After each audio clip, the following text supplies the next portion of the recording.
Well, it's a I top don't 10. know I if don't she'll make the know. list. Woo, We'll I talk don't about know. her, but whether she makes the list or not, I don't know. I haven't But we I are now live. Yes, my list is very long. What's up, everybody? Welcome back to another episode of the Geek Boutique podcast. Sorry, my dog is running around and I can hear him clicking on the hardwood floors. This week, guys, we're doing a part two. That's right. Doing a follow-up to last week's show, where last week we did the top 10 heroes of all time. This week, doing the top 10 villains. No, sorry, it's the opposite. Last week we did the top 10 villains of all time. This week we're doing the top 10 heroes of all time. Look who just joined the chat. We were just talking about Roberto. Look at here. Hey, Roberto is in the house. Hello, sir. All legacy creation. Cutie already says if Wonder Woman doesn't make the top 10, she's gonna throw fists. She's gonna throw fists. I'll back you up, Cutie. Bro, oh no, two beautiful women beating me up. Please don't. I would hate every single second of that. Please, no, don't do that. Guys, I've been waiting. Yep. In the house this week, our generous guests for joining us. I say generous guest, but I hear you message Jeff like 10 seconds after we went offline, and you were like, I want to be on next week. Well, Grace and Great Cosplay, Mr. Robbie. I just said if you need somebody. That is bold. A bold lie, sir. That is a bold lie. I happen to let's go. Oh, I love her censored little profile picture there. That's nice. That's hilarious. Robbie and I were actually at the same group gathering just this past weekend with friends at Kitchener, and I don't know if Robbie even said hi to me when we both got to the same location, because he immediately thought, okay, these are my picks, and this is what I want to talk about, and these are the heroes that I think are good. It's just like boom, boom, boom, boom, boom. So don't pretend you were like, well, I guess if you need somebody, I suppose I can be. No, man, I didn't demand to be on, right? Mm-hmm. Yeah, well, dude. You can already hear him, guys. We got Mr. Messiah Complex Cosplay Jeff with us today. How you doing? Hi, I'm wonderful. How are you, JS? Still feeling top notch? I know you're not 100%, but are we looking at a strong 75? And are you making the whiskey's helping? That's for sure. The whiskey always helps, but. Mm-hmm. And there is from last week, Alicia of Wonderland has joined us as well. Hello, Alicia. She was on our top 10 villains. Yes. Old man. Yes. So like I was saying, we're going to be doing a top 10 heroes of all time. Guys, if you don't want to spend the hour watching us, make sure you check us out. We're on all the major podcast platforms. Well, except Apple Podcasts. I don't know. That's still giving me problems. I can't get on there. But we're on Spotify. We're on Amazon. We're on, you name it, we're Google on Podcasts, it. Guys. That's where I listen to it, Google Podcasts. So Google Podcasts is a good place to listen to it. Or you could just go right to Podbean, which is geekboutique.podbean.com. Yep. So check it out. Every week, the podcast goes live. You can download us on your phones or your whatever mobile device you use to listen to your favorite podcast music. Hell yeah. I feel like there should be like a chime, like NBCU. Ding, ding, ding. Thor's word says fuck everybody. Apple. Here we go. We're already getting started. Guys, so we're going to be talking about top 10 heroes. I think, Jeff, we talked about before we went live what the expectations are, what the boundaries are. Let's put it that way. Right. How about you cover a little bit of that before we get started? I will, and that's good because Corey J. Carter just joined us, and he was one of the loudest amongst the folks that were saying that we didn't have enough criteria for what we were doing. So, as I mentioned to JS and Robbie before the podcast started, I got most of my villains, quote unquote, from IGN's top 100 villains of all time. Now, I didn't read that there's a little piece before that lists what is, look at these cool cats. Thanks, Victoria. What makes a good villain, or what is going to be the criteria. And we kind of got there just through trial and error on our own. But let me just reiterate. You can wave now. Is this a Zoom meeting? Yeah. The hero in this case has to be fictional. Okay, so we're not talking about Captain Sully. We're not talking about, your real life, World War heroes or whatever. We're talking about fictional characters only. And they have to be intelligent beings with heroic intent. So no animals, beasts, forces of nature, monsters, characters that don't realize that they're doing good or that they're being heroic. And we can have it so that they start out being a hero and they eventually become a villain. We can still look at the heroic period to quote Harvey Dent, you either live long enough to see yourself die a hero or live long enough to see yourself become a villain. So And they just have to have occurred in some form of media: film, TV, video games, comics. And then finally, and the one that is the most difficult, obviously, to quantify is how we're ranking them, which in this case comes down to lasting impact, effectiveness, degree of influence, cultural significance. Basically, we're trying to find guys that live and girls that live rent-free in our heads, that are in the collective consciousness, that if you say this name, that you could pretty much go anywhere on the earth and someone's going to know what you're talking about to some extent. So Wonder Woman #1, maybe. Who knows? I mean, we might as well start there because I feel like Cutie's not going to stop until we talk about Wonder Woman. So yeah, Victoria's got it right. Oh, this is going to get spicy. So if you were here last week got very spicy. JS is still getting messages from people saying our list was bullshit. So Spice Lords, get ready. Strap in. It's gonna be nasty. Yep. So let's see here. Like so. There we go. And no, Corey's saying my loudness gay criteria. No, the point was we actually got to the criteria by essentially just through talking about what made a good villain. So we're simply reiterating it here for all to see. Top 10 heroes of all time. #1, Wonder Woman. Look, Cutie, you're good. So there you go. Wonder Woman is now on at the top of the list. She is #1. Cutie, you made it. You can log off. You're good. So for those on Instagram, not watching on one of the other web platforms here, top 10 heroes of all time. Wonder Woman, #1. Does anybody want to speak up for JS? Go ahead. Why would you put Wonder Woman on a list of top 10 heroes of all time? Wonder Woman, I feel like representation wise has meant a lot to basically half the population. Let's be honest, before Wonder Woman, was there really any mainstream female superhero? There really was. There were some, but not at this level, right? Not before Wonder Woman, no. Not before she was in comics, anyway. Yeah. Not before what, sorry? Not before she was in comics. Anyway. No, exactly. Yeah. So, I think that there's not just a lot of cultural relevance there, but, she is a great character. You can't deny that Wonder Woman is an amazing character, even if the second movie sucked. But you've got the TV show, you've got countless appearances in animated. There's nothing will replace a TV show for me. That for me. Wow, Linda Carter. Yeah, hubba. Are you kidding that me? for me was Wonder Woman, but so that's what I gotta say about Wonder Woman. Will she make the top 10? I don't know. We're gonna have to see. She's #1 now. Cutie's leaving, so we're good. She says bye. Not that to throw any kiss. She's fine. Alrighty, Jeff, why don't you go next? Let's go in circles around the table here. Should we do what we did last time? Should we start with all the heavy hitters and then kind of work our way down to the lesser? Sure. We can. We found out last week that although the top 2 didn't really change right from the beginning, from 3 down was very volatile. So we can definitely start with the heavy hitters if you want.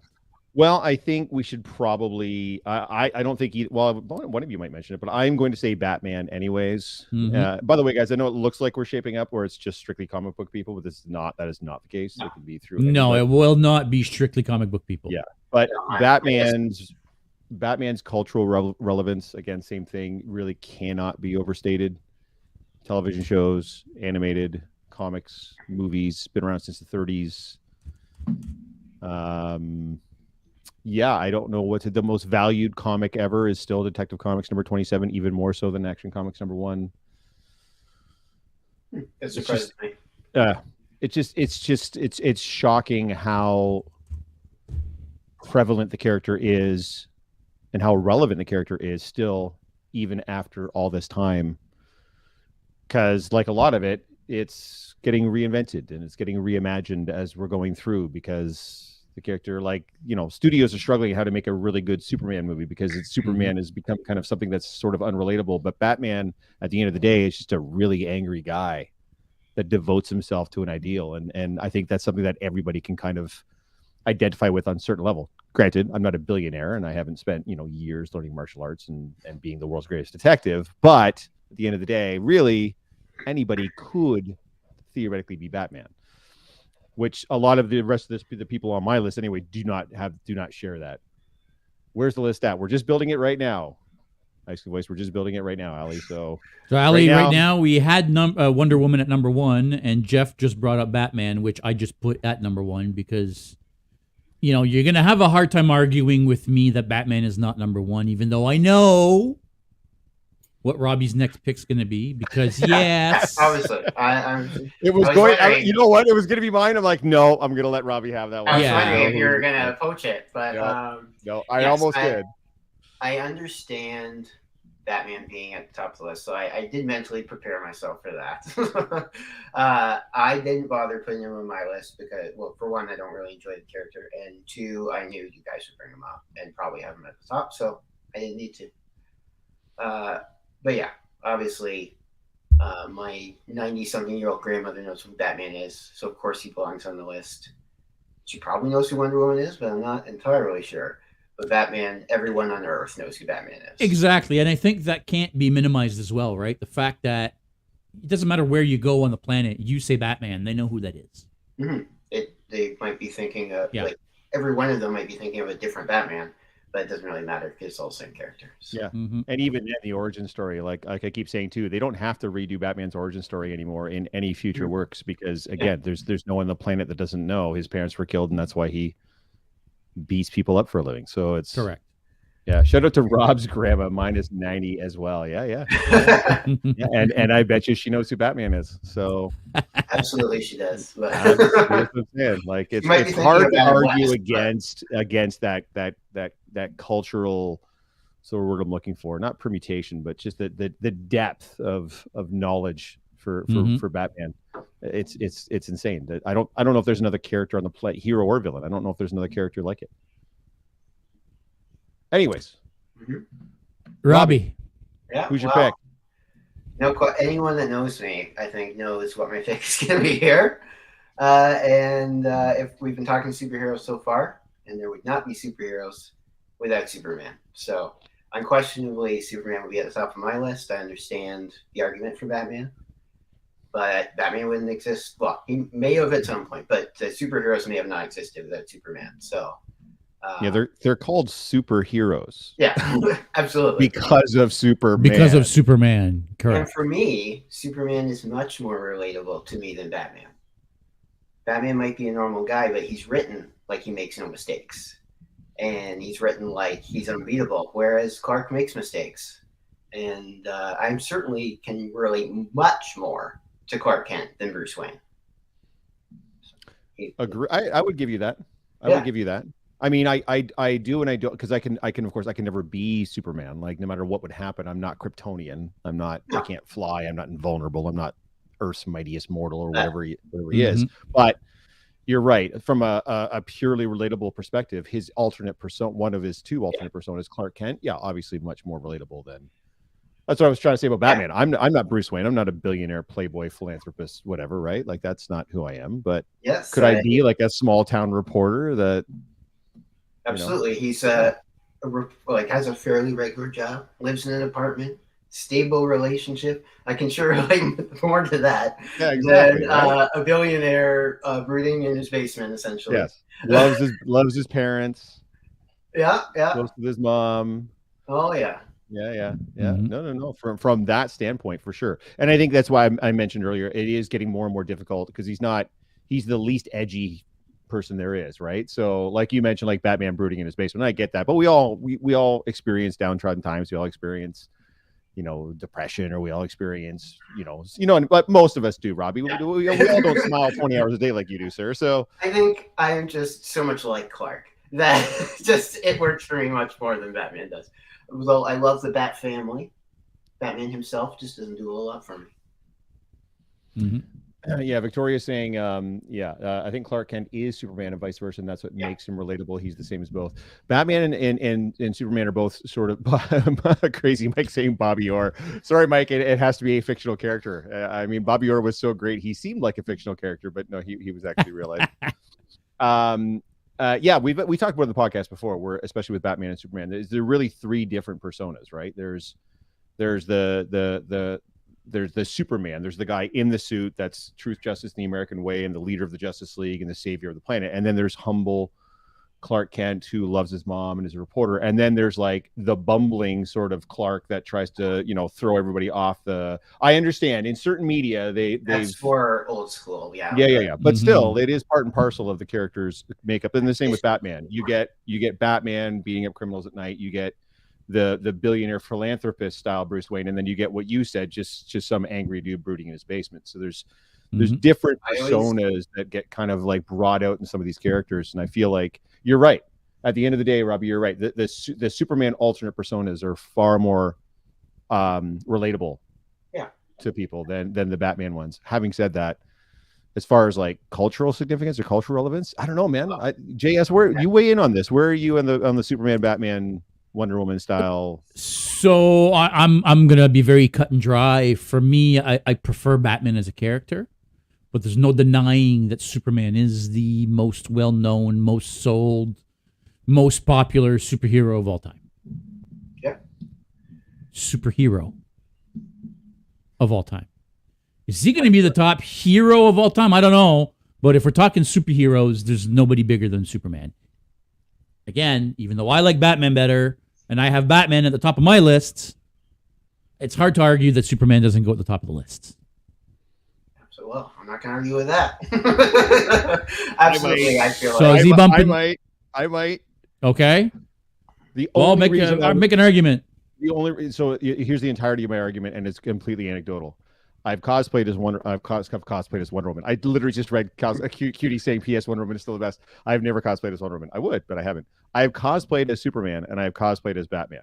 And I can tell you that the response, not just from geeks and nerds, but from normies and straights and everything else, the response for each of those is night and day. I can walk through a crowd as Superman and barely get a look or a wink. If I like step foot out my door as Batman, people lose their fucking minds. Yeah, but your bat suit is so good. Yeah, you understand what I'm saying? I mean, it's so good. Screen accurate looking like Man of Steel suit, you get a lot more attention too. When we're doing like the spandex suits, yeah, you would get more attention. Would you still get more attention from the straights than you would as Batman? I don't know. That's why I like comparable suits. Yeah, you know what I'm saying.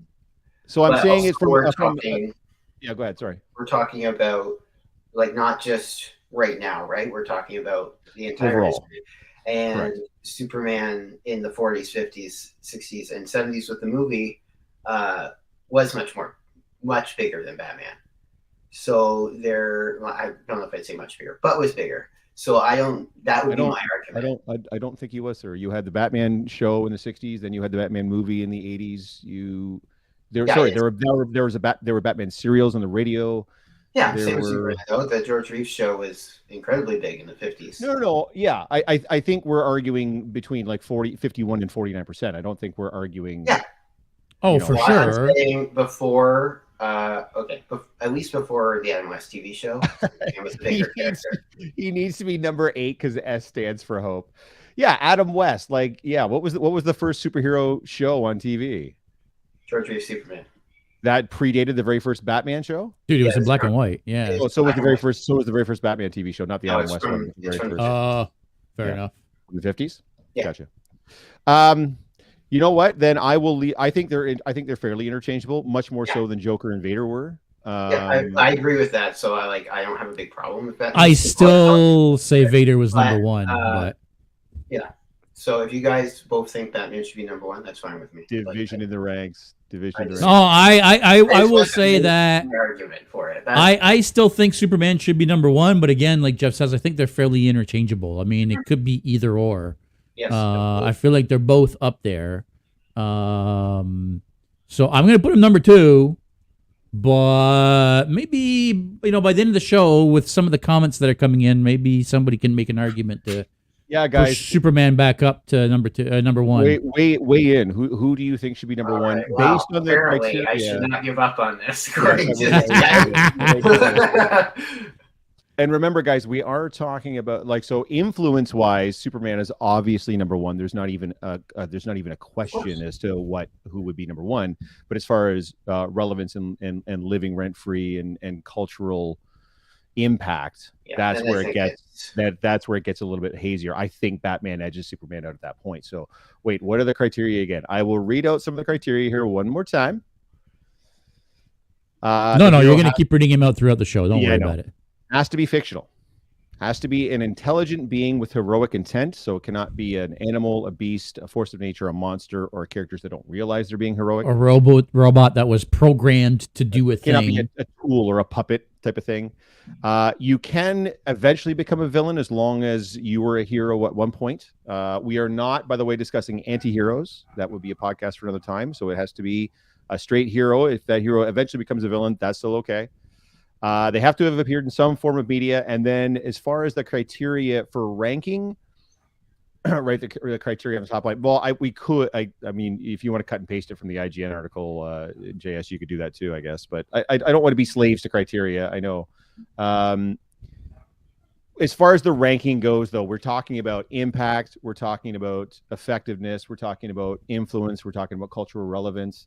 Yeah, guys, I don't want to handcuff us. I know you specific 4 or 5 people are really, really hardcore on the criteria. I don't want to handcuff whatever we're trying to do. So I'm sorry that's going to piss you guys off, but it worked last time when it was a little more fluid, and I think we're going to keep up with fluidity. So pretty much everything we talked about last time is what we're talking about this time. Yes. Yeah. Fictional person, impact, relevance, that type of thing.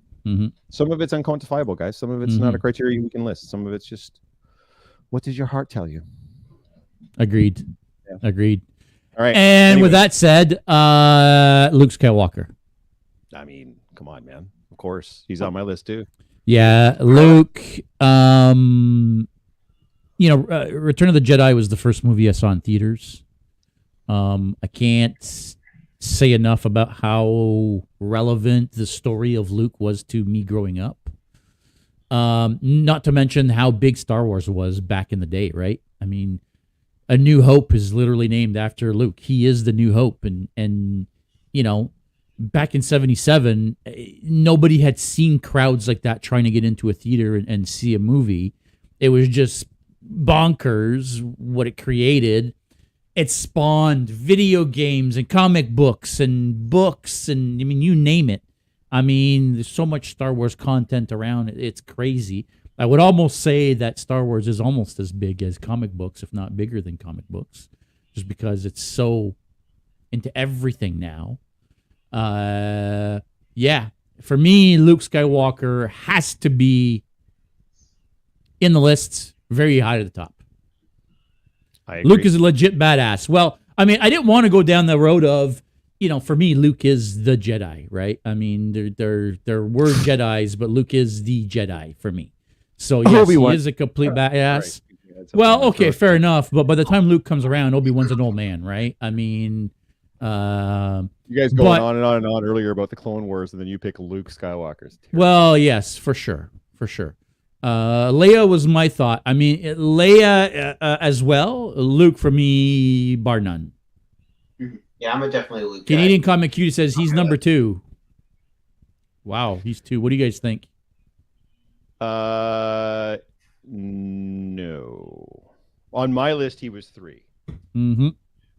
Yeah. No, I'm sorry. No, he's not. On my list, he's 5 actually on my list. Wow. Sorry, he's 5 on my list. Yeah. Well, he's 3rd on my list, right behind these guys. So I'm going to put him here, and you guys fight me. No, that's perfect. That's exactly where I would put him. So there we go.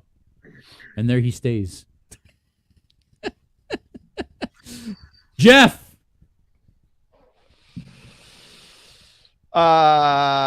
Again, Robbie, I won't bogart one of yours. I'm going to pick a different one because I have another one that I'm pretty sure you're going to pick, but I'm not going to pick it. I'm going to leave it for you. Okay. Okay. I'm not sure what it is, but no, I think once it comes out. But honest, we have to say. I know I'm like picking all the comic book people, but we have to say Spider-Man. Again, same thing, and a lot of this, and I understand I'm getting a lot of this anecdotally, but again, putting on a Spider-Man suit and going out in public and seeing people, even if it's not like a comic event or like a con or whatever, but just people seeing somebody in a Spider-Man suit. If you polled 1,000 kids right now, over half of those kids would say their favorite hero is Spider-Man. I guarantee you over half those, probably closer to 3/4. You would get a lot of Batmans, but I'm telling you now, you would get more Spider-Man than you would get anything else. Yeah.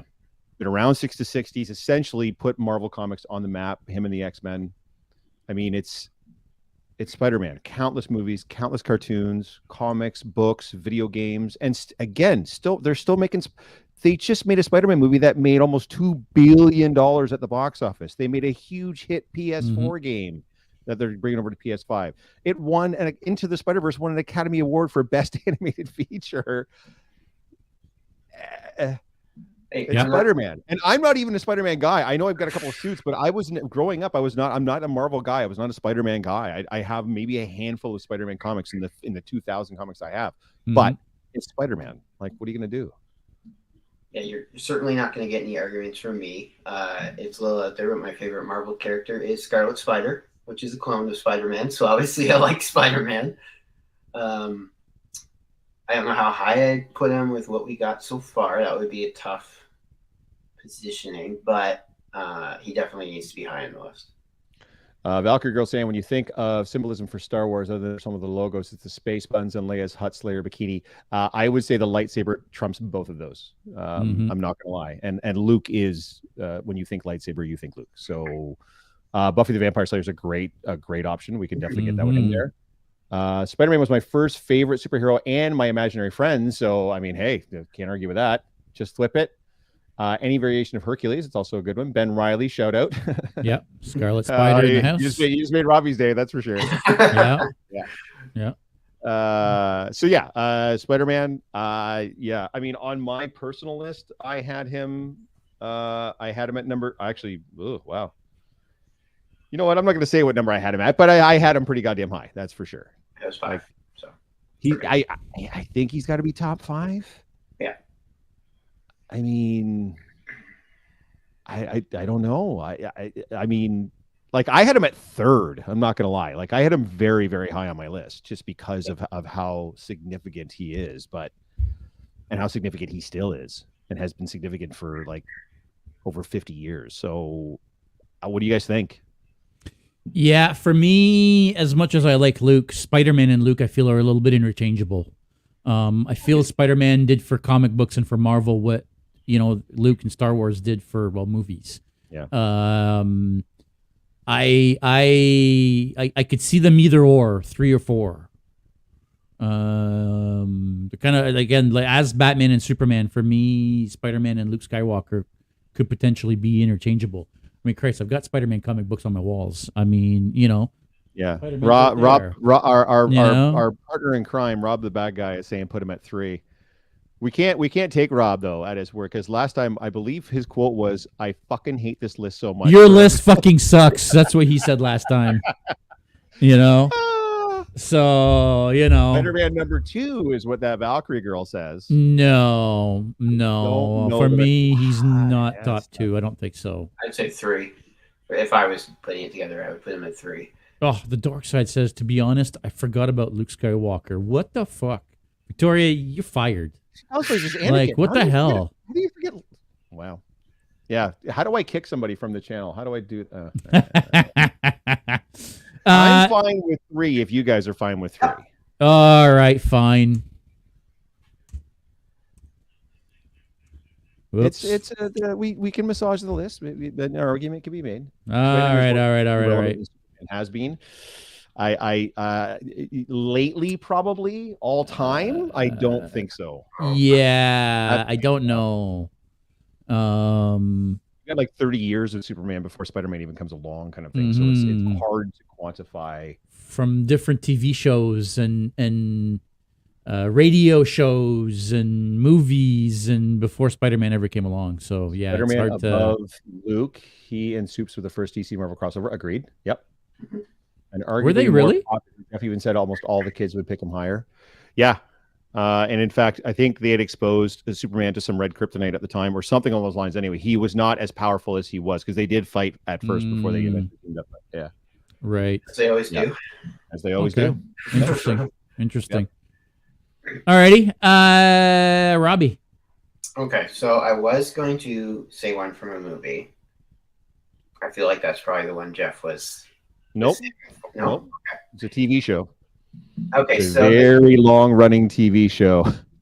No, that one's mine. Oh, okay. Okay, I thought for sure it'd be Robbie's, but that's okay. Go ahead. So the one I was going to say next is a group. That's a TV show. Was that what you were thinking? Who? Yes. Okay, so just making sure I wasn't stealing yours. So no, doesn't matter. So I think I'm going to go with, because it is a group, but they are never, they are always together. So I'm going to go with the Teenage Mutant Ninja Turtles. Ah, yes. Oh. Yes, I have them on my list as well. Oh. Yes. Again, that's what I didn't want to say Teenage Mutant Ninja Turtles. That's why I used Ghostbusters as an example earlier. But yes, Teenage Mutant Ninja Turtles is one of those heroes that on their own, they're great heroes, but I think it's them as a group makes the heroes, right? So yeah, TMNT for sure I think needs to be on this list. Where they fall, I don't know. Rob is saying I expect to see Mary Poppins. Yeah, on last week. Okay, buddy. All right, I get you. Yes. Not yet, Erica. Not yet. Man, I forget your name again. I think that his name was God. I got it right last week, and now I forgot. Tony. Tony. Says John McClane, Bruce Willis, Die Hard. Well, that's we might discuss one on my list. But so as far as Ninja Turtles goes, it started as a comic, which was very popular for an indie comic, of course. But that TV show it was everywhere when I was growing up. No matter where you were, there was Ninja Turtle merch, and no matter how ridiculous this merch was, sometimes it had nothing to do with the property itself. It was like you couldn't not know when Ninja Turtles was, especially in the 80s and 90s. And but it has continued where there's the series in the 2000s for kids then there was the 2012 series, and there's a series now.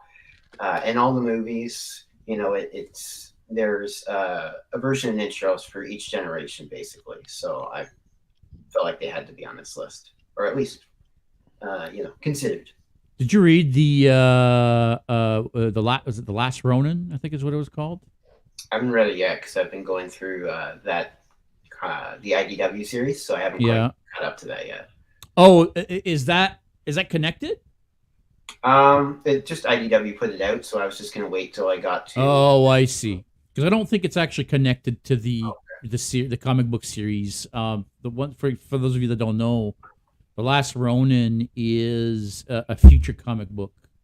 It's a graphic novel, first of all. It's not a comic book, but it's a future story where the Ninja Turtles are dead. Splinter's dead. It's just the one left. I won't spoil you guys who's left at the end, but it's very out of character. Amazing story. If you guys are any fans of Teenage Mutant Ninja Turtles, go check out The Last Ronin. It is unbelievable.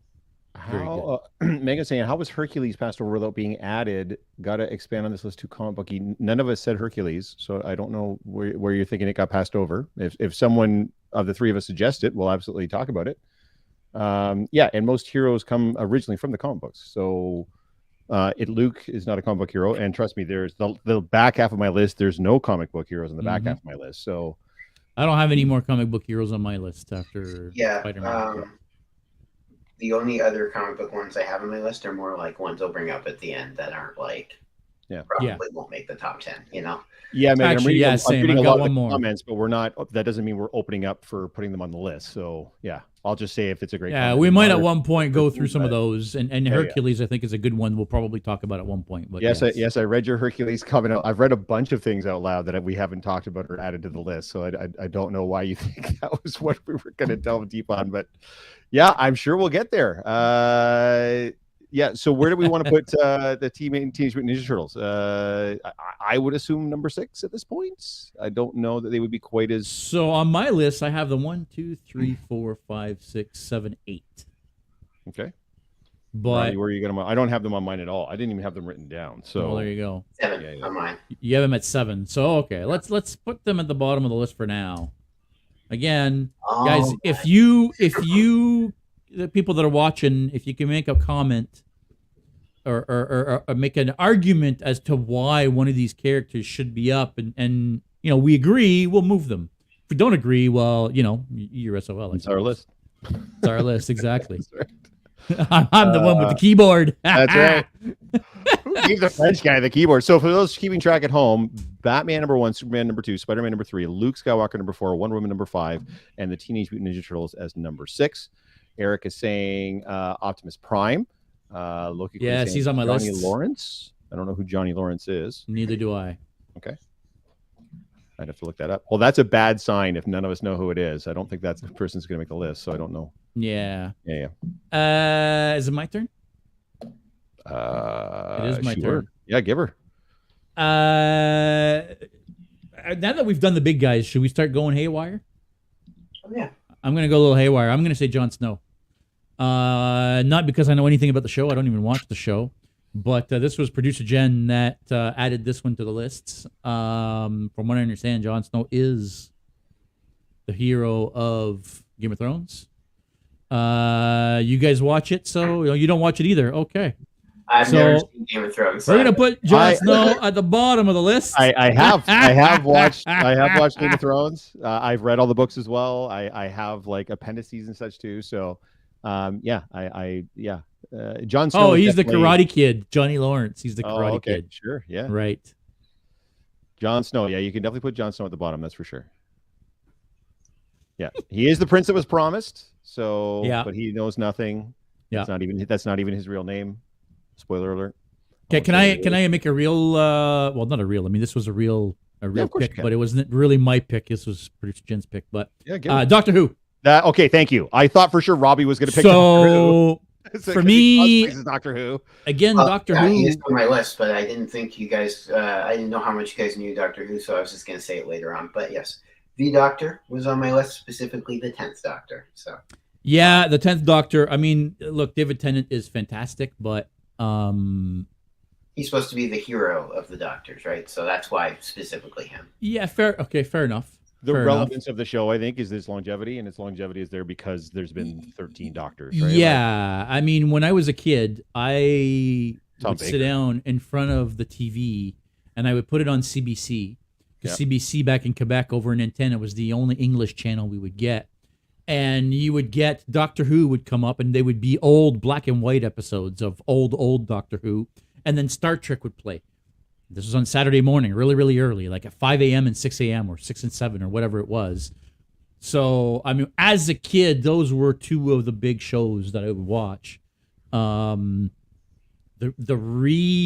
rebirth, the reimagination, the 2005 reimagination of Doctor Who really captured me, even though the 9th Doctor I wasn't a huge fan of.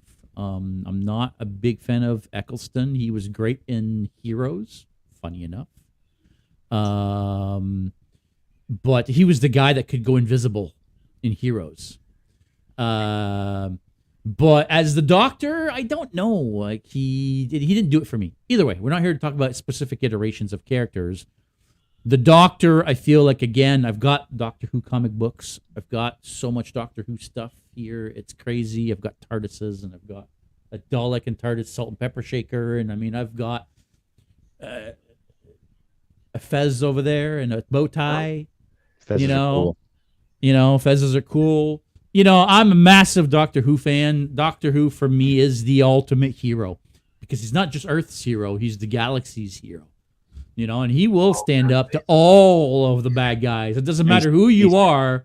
He will stand up to you and make a speech at the same time. Absolutely. So, yeah, I don't know where you guys want to put him. We can discuss that. But for me, he absolutely needs to be on the list. Dude, they're about to celebrate the 60th anniversary of the show. Yeah. 60th anniversary of you can write a comic book all the live long day, and you can publish books and stuff. To have a show and I know there was a kind of a dip in the 90s or whatever. They were more doing like made for TV movies and such. It wasn't a regular series at that point, but still 60 they only made one movie. Man. Was it just the one with the Paul McGann one? Is that what just one. Yeah.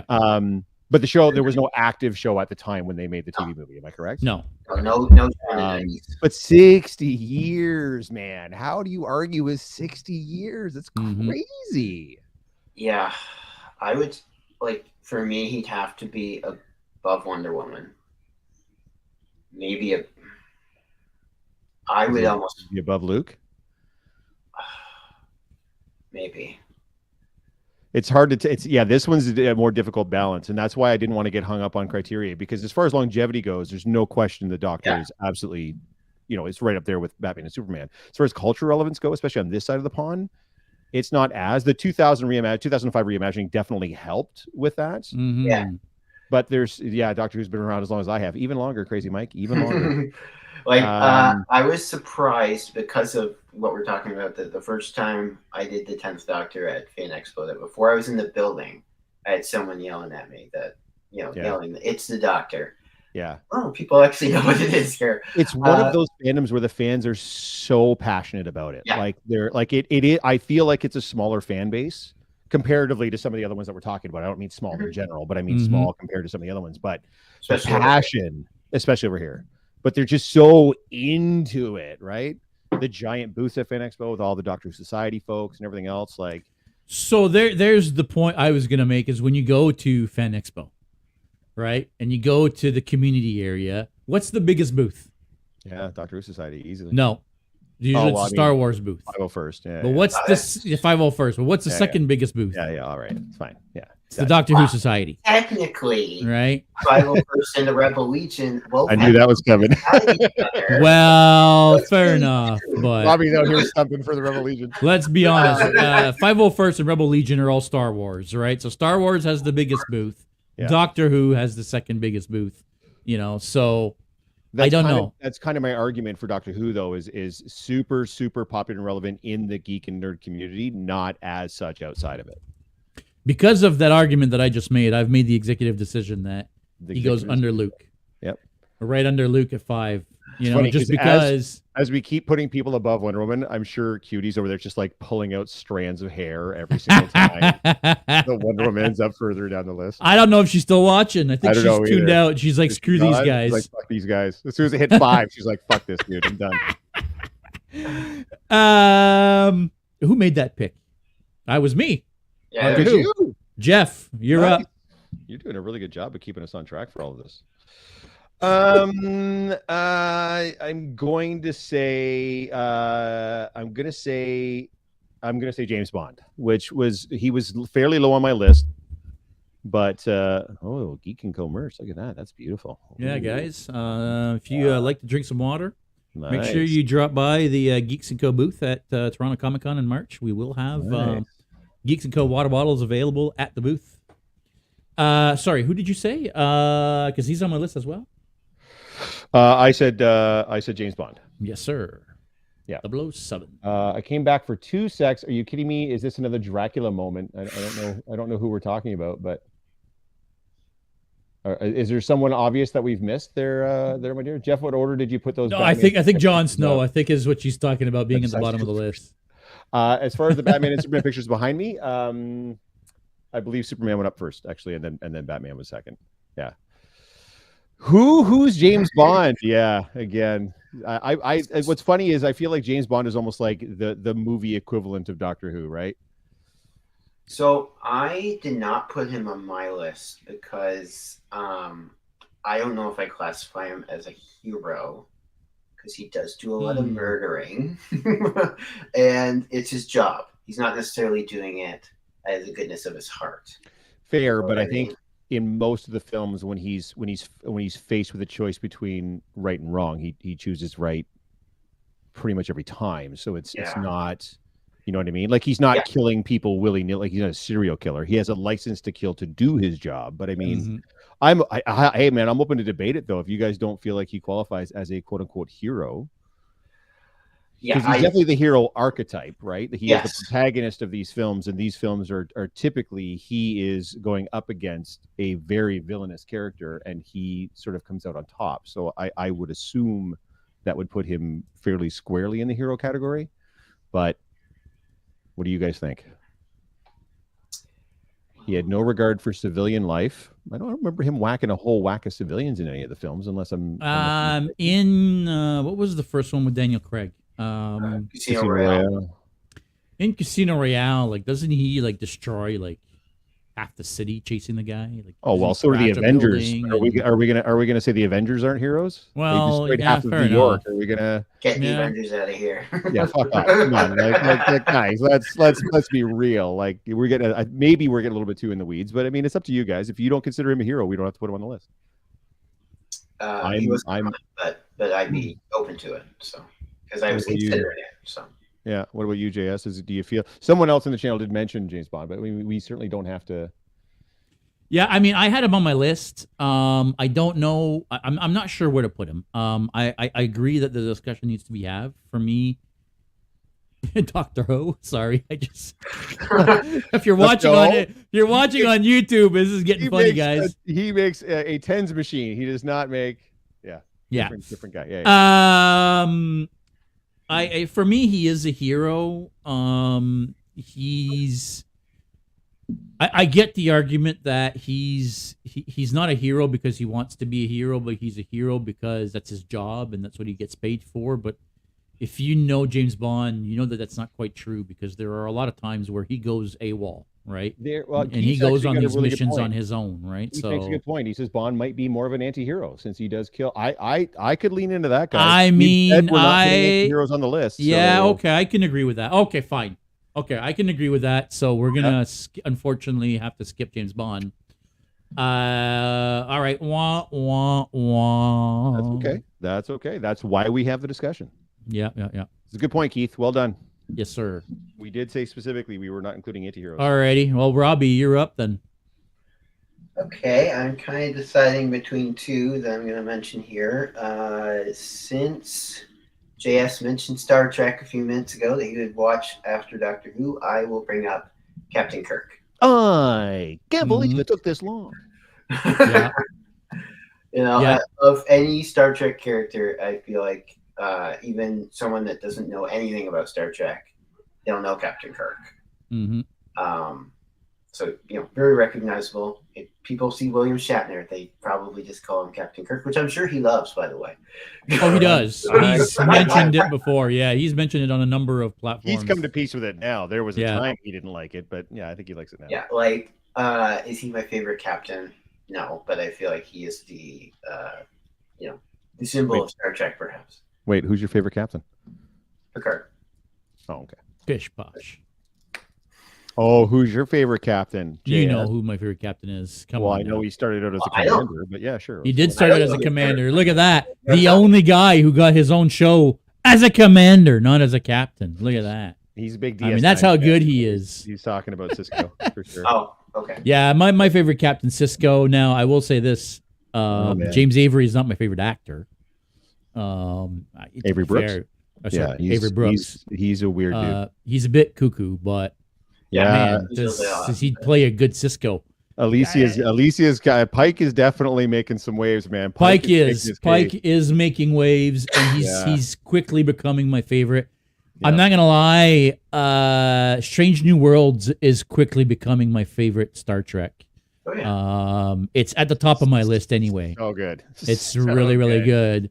Even though the last few episodes of Lower Decks have been so. Man, it's a good show. I love Lower Decks. I love Lower Decks too. But I mean, anyway, Worlds. Yeah, let's stay. Hold on. Captain Kirk. So, I had a thought. So, do you guys think that Kirk is more what people would think of Star Trek, or do you think it's Kirk and Spock? Do you think it's more the pairing, or just Kirk? I would even maybe say Spock. Like you talk to my parents and you ask them about Star Trek, and all they know is Spock. Right? They wouldn't know who Kirk is. They wouldn't know who Picard is. They wouldn't know, but they know Spock. Right? You say Mr. Spock, and they know exactly what you're talking about. Okay. I was, I just was thinking that most people would just know the name Captain Kirk, perhaps, that aren't Trekkies. But, if you guys think Spock is more the cultural significant one, I can go with that. I think they're pretty interchangeable. I think you could probably do like a Kirk / Spock. Yeah, I think so. You really don't get one without the other anyway. Yeah. Right? Yeah. There's no solo Kirk show and there's no solo Spock show. So it's correct. You're always what a lot of people are saying Spock. Yeah. So Thor's Worthy saying Spock. Megan is saying, yep, Spock for sure. Michael's saying Spock. Yeah. Okay. But where do we put Kirk and Spock on this list? I would put them between Wonder Woman and TMNT. Oh, really? Good. Yeah. Why? What were you thinking, JS? I mean, I was thinking above Wonder Woman, between Doctor Who and Wonder Woman, but okay. I mean, again, that's another one that for me could be a little bit interchangeable.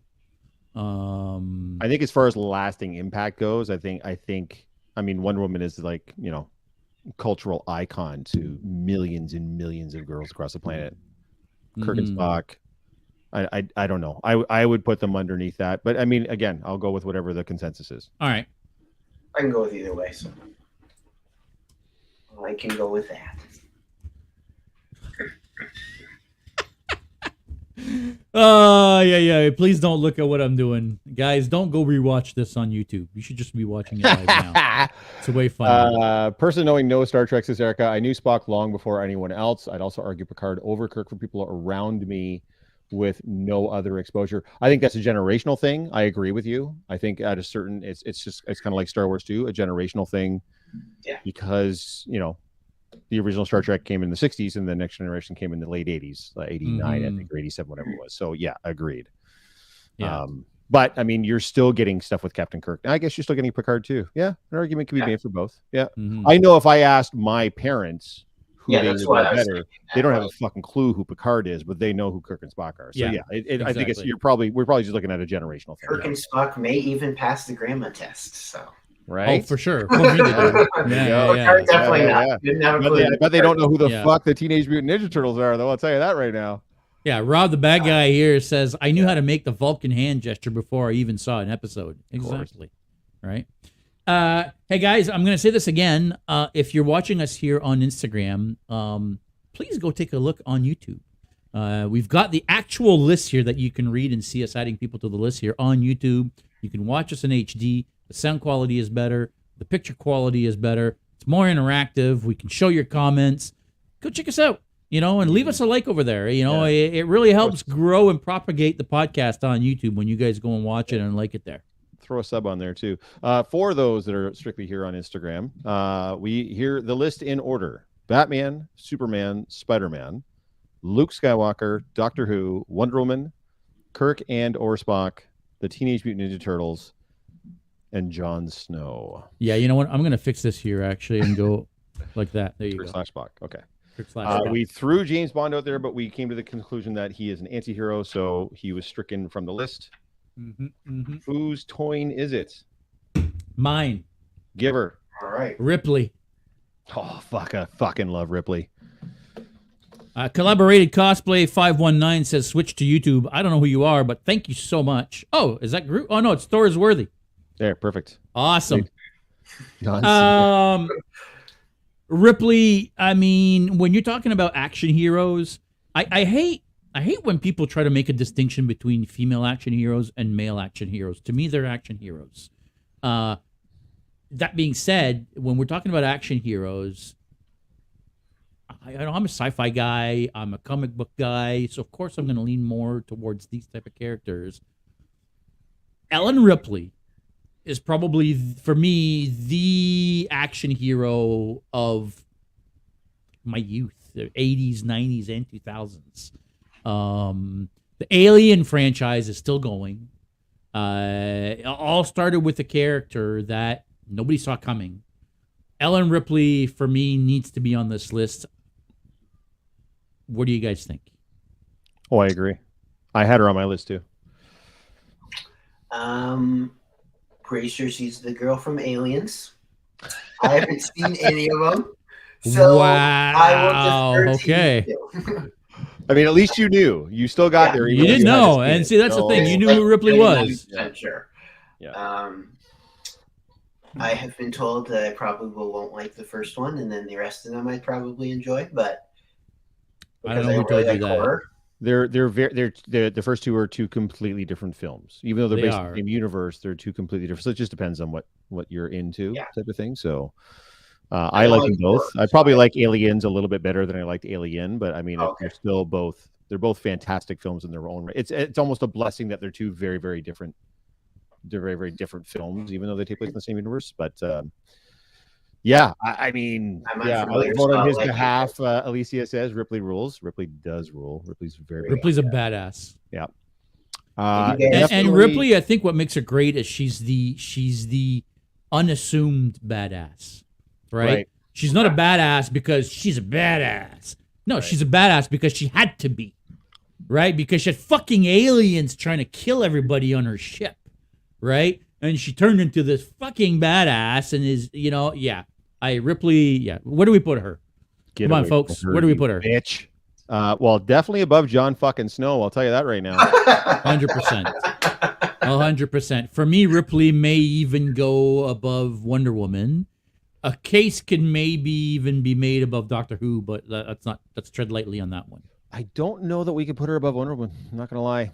I mean, you are still talking about a character that has only appeared in 4 films, and 2 of those films were not fantastic. I think as far as impact goes, I don't know. I would have her below. I'd probably have her below Kirk. I'd probably have her at 8. Ripley in 8. That's what Valkyrie. Really below Kirk and Spock? I think so. Just again for cultural. Robbie's going to be like, sure, why not? Yeah. All right. At least he still knew, man. He hasn't justice for Jon Snow. Yeah. I knew who she was at least, but yes, that's good. At least you knew, right? You've not seen a single second of any of it, but you knew, so that's good. So could I watch Aliens without watching Alien? That's my question. Yes. Yeah. Okay. Yep. Yeah. You could totally watch Aliens without watching Alien. In fact, whoever told you Aliens is better than Alien, I don't understand. No, they just thought I wouldn't like Alien. Oh, I see. Yeah. Because I don't like horror, and apparently. Yeah. The first one is especially for those days, it was a proper horror movie. Victoria, no idea who that lady is, to be honest, from the Alien movie franchise. So yes. In Space, No One Can Hear You Scream, the original Alien, and then Aliens, which was directed by James Cameron, had Michael Biehn, Bill Paxton, but Sigourney Weaver is the key thread throughout the entire franchise. And yeah, it's like JS said, it wasn't. She just was the hero. It wasn't like a greased up choice. It wasn't like a wedged in choice. She just rose above everyone. It's not like Arnold drops in and starts shooting aliens, right? Like it's just. Yeah, I don't want to spoiler alert, but in the first movie, it's just her and the cat that live. So it's that, you know what I'm saying? Like it's So yeah. Cool, Steve. Yeah. Awesome. Ripley's a great fucking pick. Wow, good job. Good for her, I guess. Top 10, 6 Victoria. That's the dork side, by the way. Now she's over on YouTube, but yeah, yep. Jeff, it's your turn. You are up. Is it now? Oh, I've lost my list. Where is it? Oh, there it is. Yep. I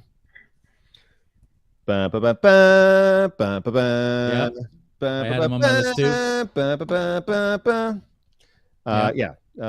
So for those of you not aware, Indiana Jones. This one's a weird one too, because this one I feel like it was a moment in time. I know they're making the 5th one now, and they made a 4th one, which is dreadful.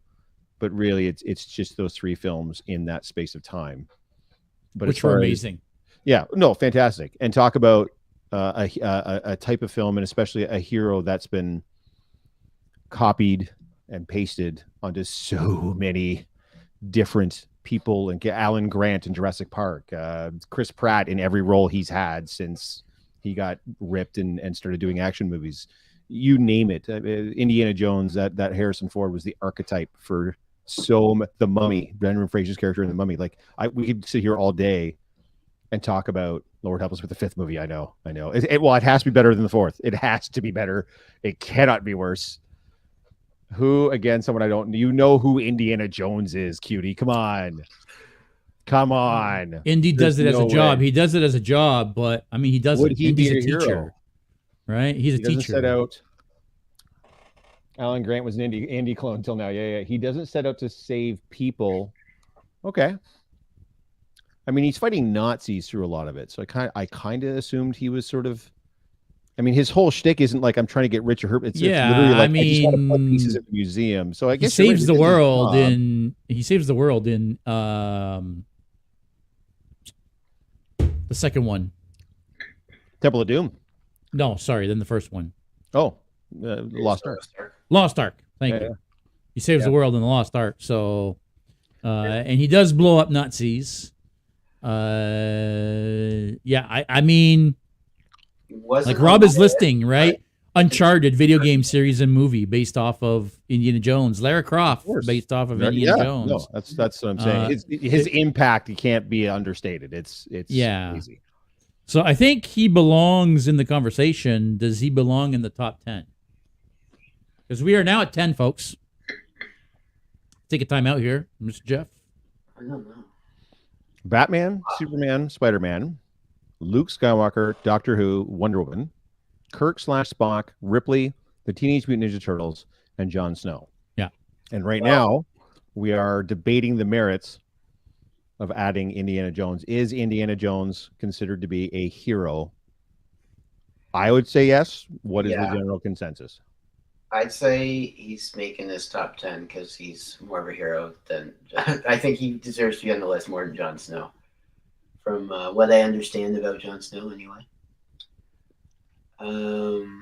So are we lumping him in with a James Bond style character? Because I mean, Indy does kill some people. That's true. Typically in self-defense, but he does in fact kill people. Probably the most well-known scene from the first film is the sword guy. There's all the sword things, which, by the way, just so you know, was done that day because at the time Harrison Ford was suffering from a stomach virus. There was supposed to be this whole long, protracted fisticuff fight sequence, and Harrison Ford was like, "I don't have it in me, man. I'm just going to take out my gun and shoot him." And they were like, "Beautiful, do it." So it literally happened on the set on that day of. Erica is still pushing for Hercules. Well, absolutely, we can talk about Hercules. Yeah, we'll get there for sure. Mm-hmm. I've heard some Beowulfs and some Gilgameshes as well, so some classic heroes. We can get there. He would rank higher than the bastard Jon Snow. I was pretty sure. Rob says this on YouTube. Yeah. He's less a hero, more of a really cool guy to me, but I guess he did good stuff, says Victoria Brown. He's not a hero because I don't know who he is, says Cutie. Well, sorry, Cutie, but read a book. What the fuck? No, I'm sure there's books based on. There was books, yes. Yeah. So where do we put him? Do we put him at 10 for now? I would be more inclined just because of how influential the character was in cinema and TV moving forward, almost more than anything else. Like the cultural relevance of the character is insane. Like you guys all mentioned, so many different characters that came out after Indiana Jones were modeled after that character. So yeah, even I would argue that the first Timothy Dalton James Bond movie feels a lot like an Indiana Jones movie. 100% it does. The Living Daylights, absolutely. Yeah, for sure it does. That is the correct term, not me being an asshole. All right, well, I mean, you're right. Jon Snow was a bastard. Actually, if you watch the whole show, sir, he was not. But moving right along. Disney Hercules or the god himself? Well, Hercules, I believe, was a demigod, if I'm not mistaken. So, but we'll get there, guys. We'll get there. We'll get there. Yeah. Robbie, you're up. I've been jumping around with my list here, so to speak, but I feel like the person I put at number 2, I should probably get to at this point. Number 2? Yeah. Well, it has a lot to do with my own personal list I made, and then I kind of went with the criteria a bit more to finish up the list. So this one's just a particular favorite of mine, and the star of everyone's favorite Christmas movie, John McClane. John McClane. He was on my list as well. Die Hard is very much a Christmas movie, and I will fight anybody that says otherwise. I'd argue Die Hard 2 is a Christmas movie as well. I mean, it kind of is. You're right. Yeah. You guys know Bruce Willis himself has weighed in on this, yes? I don't care. I know. I'm just saying. Doesn't matter. Yeah. Bruce Willis said it is not a Christmas movie. Well, he's wrong. It is a Bruce Willis movie. Well, okay, fair enough. It is a Bruce Willis movie, but a Bruce Willis movie can be a Christmas movie. Yes. The movie ends to a damn Christmas song. Okay. The end credits roll to a Christmas song. Podcast, yes. We'll definitely do. We talked about it at Christmas last year. We'll talk about it again. Top 10 Christmas movie podcast. Yes. And you bet your ass that Die Hard is going to be number 1, and we will fight everybody on that. I love me some Christmas, so I'd love to come back for that. Just saying.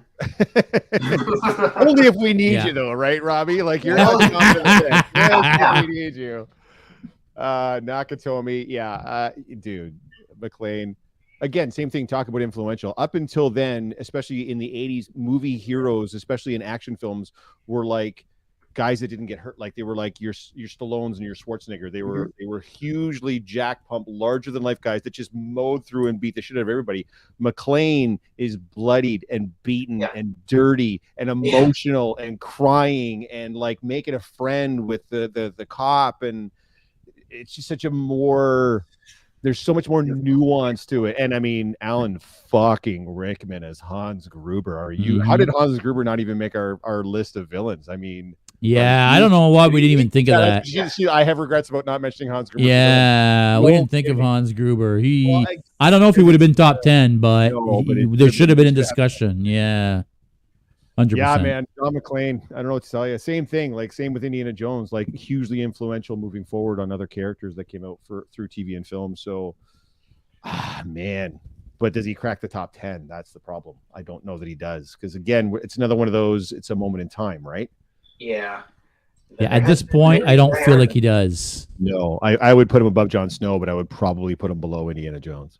Yeah, same. At this point, I would, if it was just me, I would put him just above Indiana Jones, but that was it. So I would say those two are fairly interchangeable. Yeah, John McClane and Indiana Jones. So you guys can decipher which, if he goes above or below. So using the point that people were making earlier that Indiana Jones isn't exactly a hero because he doesn't set out to do good. John McClane is another unassumed hero where, sure, he's a cop, but he gets caught in the middle of this and ends up saving everybody. I think just that by that criteria alone probably puts him above Indiana Jones. I feel like Indiana is sort of the same. Indiana Jones doesn't go after these artifacts thinking he's going to fight 100,000 Nazis and win. Like that's, you know what I mean? Like I feel like he's also kind of another one of those where he's in the wrong place. You guys know how they spell John McClane? You're the wrong guy in the wrong place at the wrong time. Wasn't that from the second one? Yeah, two C's, sir. So the small C and then a capital C. It's McClane. It is McClane. You're right. Yeah. So the capital C after the little C. McClane. Yeah. McClane. Yeah. Interesting. Yeah, I'm cool. If that's what you guys want to do, if you want to put him above Indiana Jones, I think Indiana Jones is the more influential of the two. But I'm fine if you guys want to put McClane above it. Yeah. Both of them are somewhat action movies that there's a whole bunch of, and they get worse as they go, it seems. But those first, much like how the first few Indiana Jones movies are great. Ripley sticking out like a sore thumb to me on this list. I disagree, but hey, I disagree as well because my next one is probably going to go just above Ripley in my book anyway, and it's Sarah Connor. Interesting. There you go. I'm at least again, Sarah Connor, for those who don't know, if you don't know, I don't know what kind of rock you're living under, but Sarah Connor is, John Connor's mother. If you don't know who John Connor is, I don't know what the fuck you're doing in this podcast, but he is the leader of the rebellion. No, they don't call it the rebellion, but yeah. Terminator, guys. I mean, if the Terminators were on our list last week, Sarah Connor needs to be on the list this week. Not only is she the mother of John Connor, but she got her own TV show, the Chronicles of Sarah Connor, which, by the way, was amazing. It only got canceled because of the writer's strike, but it was an amazing show. There's only one season of it.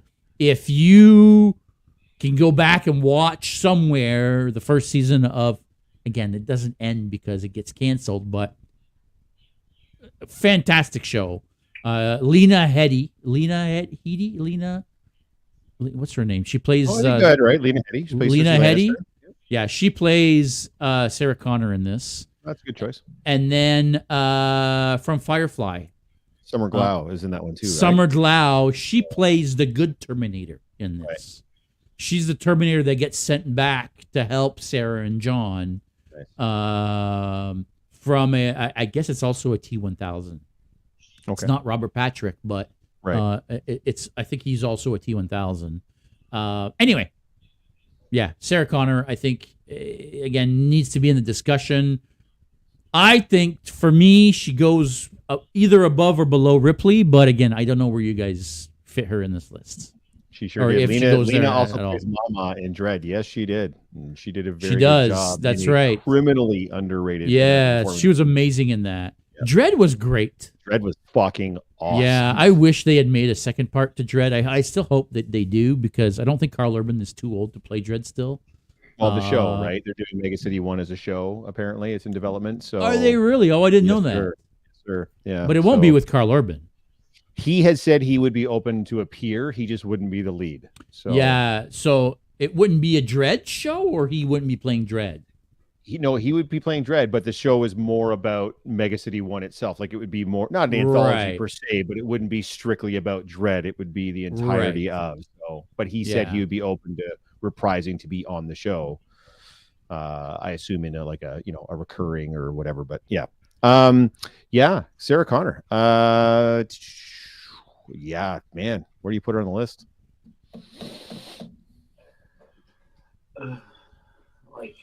For me, she has to be higher than characters like John McClane and Indiana Jones. Yeah. Although Indiana Jones did have comic books and such, but I mean, Terminator spawned all sorts of stuff, from comic books to TV series to video games. I mean, you name it. There's so much Terminator at one point.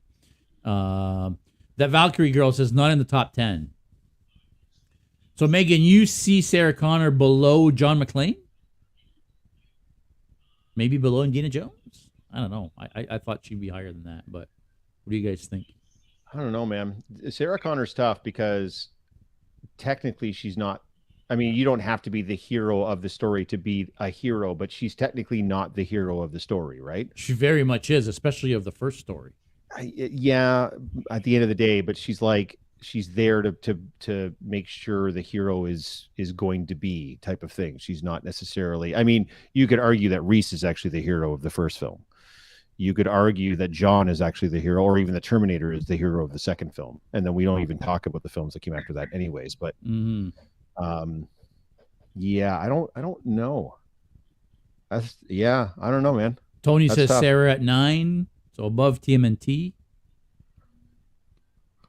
Yeah, I mean, for me, she went either below Ripley or above Ripley. So either 8 or 9. That's where I saw her. But I feel like there is no Sarah Connor without Ellen Ripley. So it's one of those like. Well, you're right. So it's.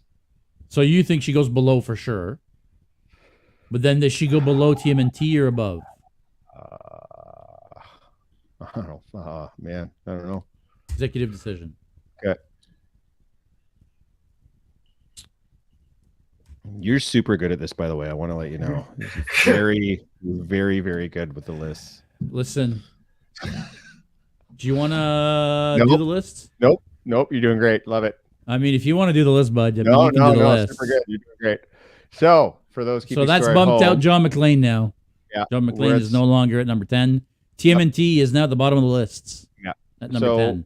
We are still with our tops. We are still at Batman, Superman, and Spider-Man. Luke Skywalker, Doctor Who, Wonder Woman, Kirk Andor, Spock, Ripley, Sarah Connor, and the Teenage Mutant Ninja Turtles right at the top 10. John McClane, Indiana Jones, and Jon Snow have all dropped off the list. Can Cosplay Cards. There's our friend Kid. How you doing? Hey, Kid. How you doing, my friend? Whose turn is it? It is your turn. Ooh. I am going to say Optimus Prime. Yes, which also appeared in the comments there several times. So I will add in, because this one was in my list, Optimus Primal. I know it's not exactly the same character, but it's close enough. For me, it kind of is. Right? Yeah.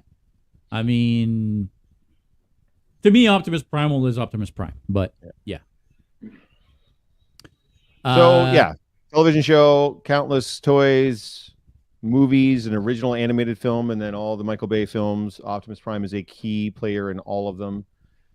Every reimagining of the Transformers, when they get around to that, Optimus Prime is a central character. Probably one of the coolest voices that's ever been uttered into a microphone. Peter Cullen.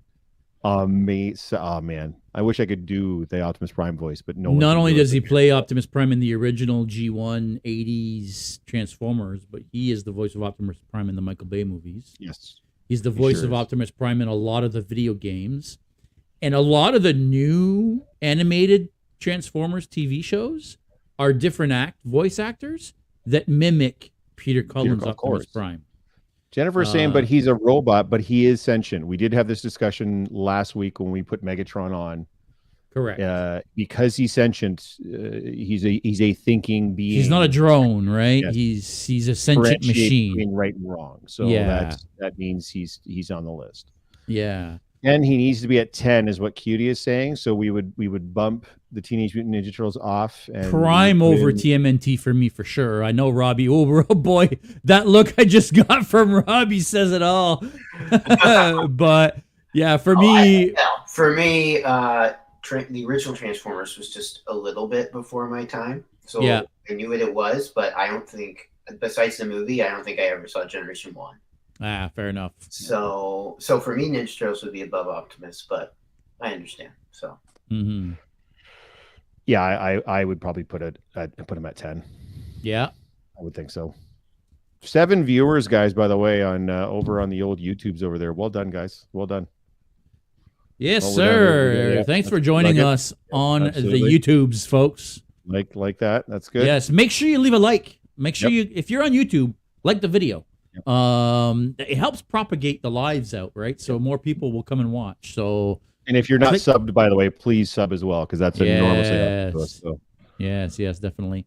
They have their own version of Soul 2 Allspark or whatever. Not whatever, it is an Allspark. It's a Spark. There's the Allspark, and then they have Sparks. Definitely 10 or higher. Yeah, I mean, for me, he would probably go higher on this list. Again, Optimus Prime, Transformers was my favorite cartoon when I was a kid. Yeah, me too. By far. Yeah. So when you looked at my toys when I was a kid, they were Star Wars and Transformers. You're welcome. You're welcome. I would probably actually put him above Sarah Connor. I would probably put him at 9 as opposed to 10. I would probably put him above Sarah Connor. Okay, because I agree with that. So let's go. I know we want to make sure that we're equal opportunity, but it's hard to argue with Optimus Prime. That's I agree. There you go. Okay. Perfect. Sweet. Sorry, who called Optimus Prime? That was Jeff, right? That would be me. That's so. Correct. Then, Mr. Robbie. All right. It would be your turn. With my cosplay name being Grayson Grid cosplay, so that's referring to 2 fandoms that I cosplay a lot. I am going to have to mention Power Rangers. And since there's so many iterations, if you want to narrow it down to one, I will say Tommy, because either if you know him by Tommy or the Green Ranger, that's pretty much the Power Ranger that people think of when they think of Power Rangers. So I'm not sure where they'll end up, but I have to bring them up because for my generation anyway, they were sure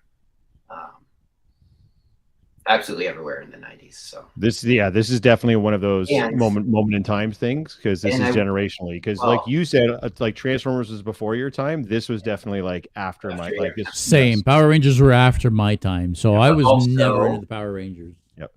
The longevity factor I will bring up because it has never stopped airing for years. Usually about 50 episodes a year, so that's a ton of longevity for the franchise. There's no denying Power Rangers is huge. I mean, I know a lot of people didn't like the Power Rangers movie that came out a few years ago. Oh, I loved it. I thought it was amazing. If they would do more of that type of Power Ranger, I would totally be into that. The acting wasn't the best, but that style of a Power Ranger movie, I think, was more grown up, I guess is probably the term. Which worked more for me. Yeah. I don't know where I put them on the list just because I was never into the Power Rangers, right? Like everybody on this list so far, everybody in the top 10, from Batman and Sarah Connor, are people that I kind of or sort of idolized at some point in my lifetime. The Power Rangers, I don't really know much about. So how do we rank that on the lists? So, my argument basically is the longevity, because it has never stopped, and also it's obviously still quite popular. Netflix has kind of scooped it up now, making it an exclusive Netflix property. So like the top, if we're going longevity as a major factor, the top 7 has has more longevity than Power Rangers does. But Jay, we can't scroll down the list. We do have Indy on the list, but he's been bumped. Yeah. Yep. Yeah, Indiana Jones, unfortunately, is now down to 13. Yep.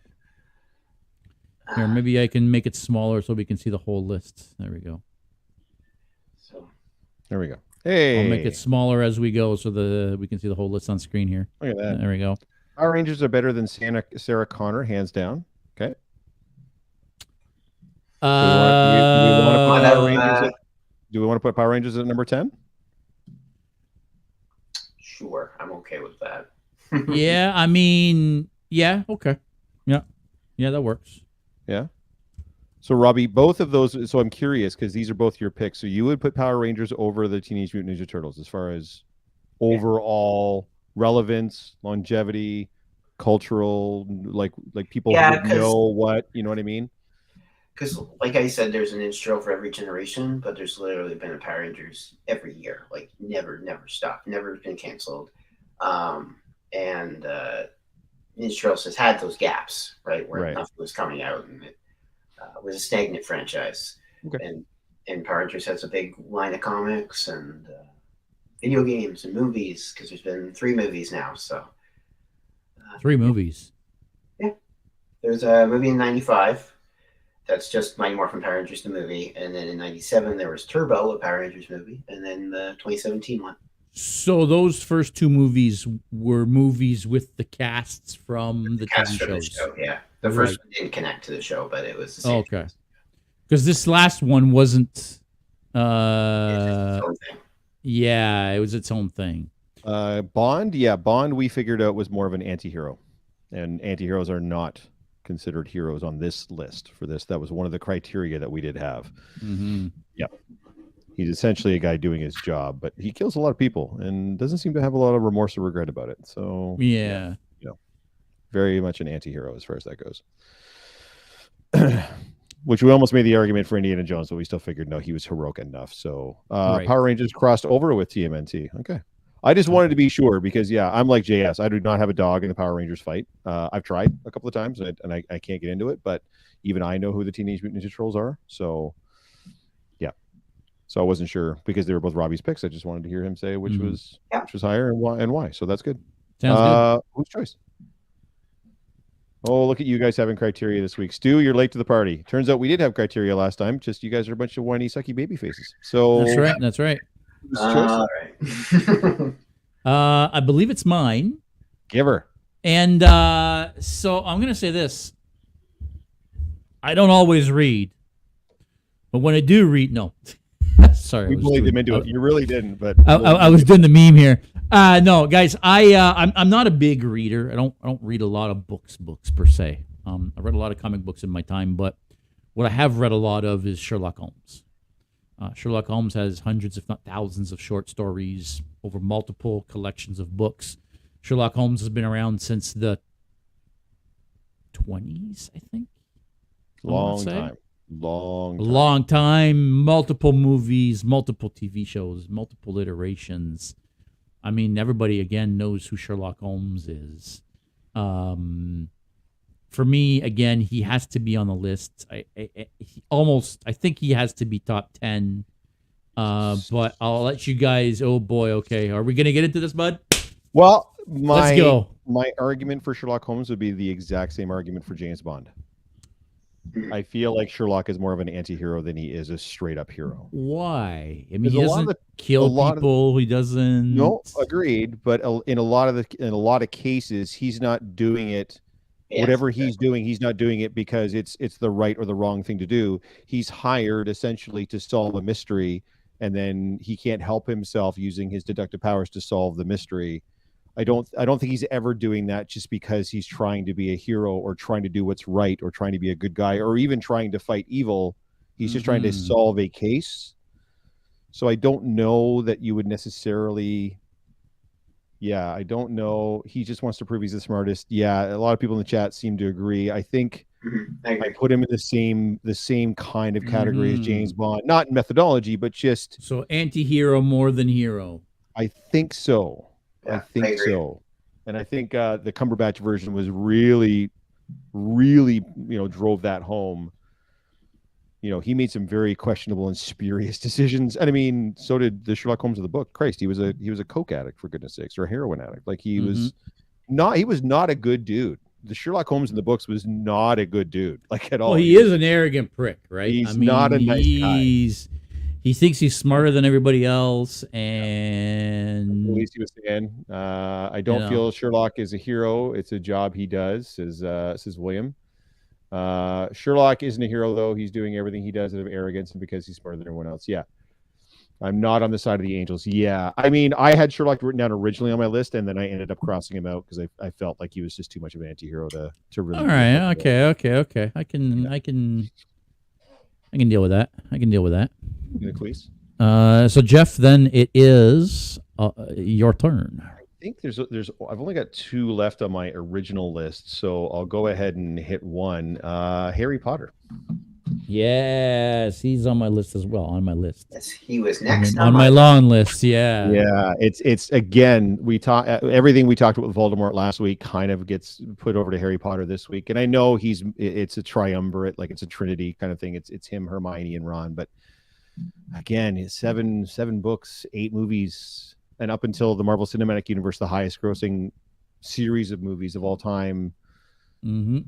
The level of influence, the level of cultural relevance cannot be overstated. What did you say? So I just want to. Anybody under the age of 40 knows who Harry Potter is. I did say that. You're correct.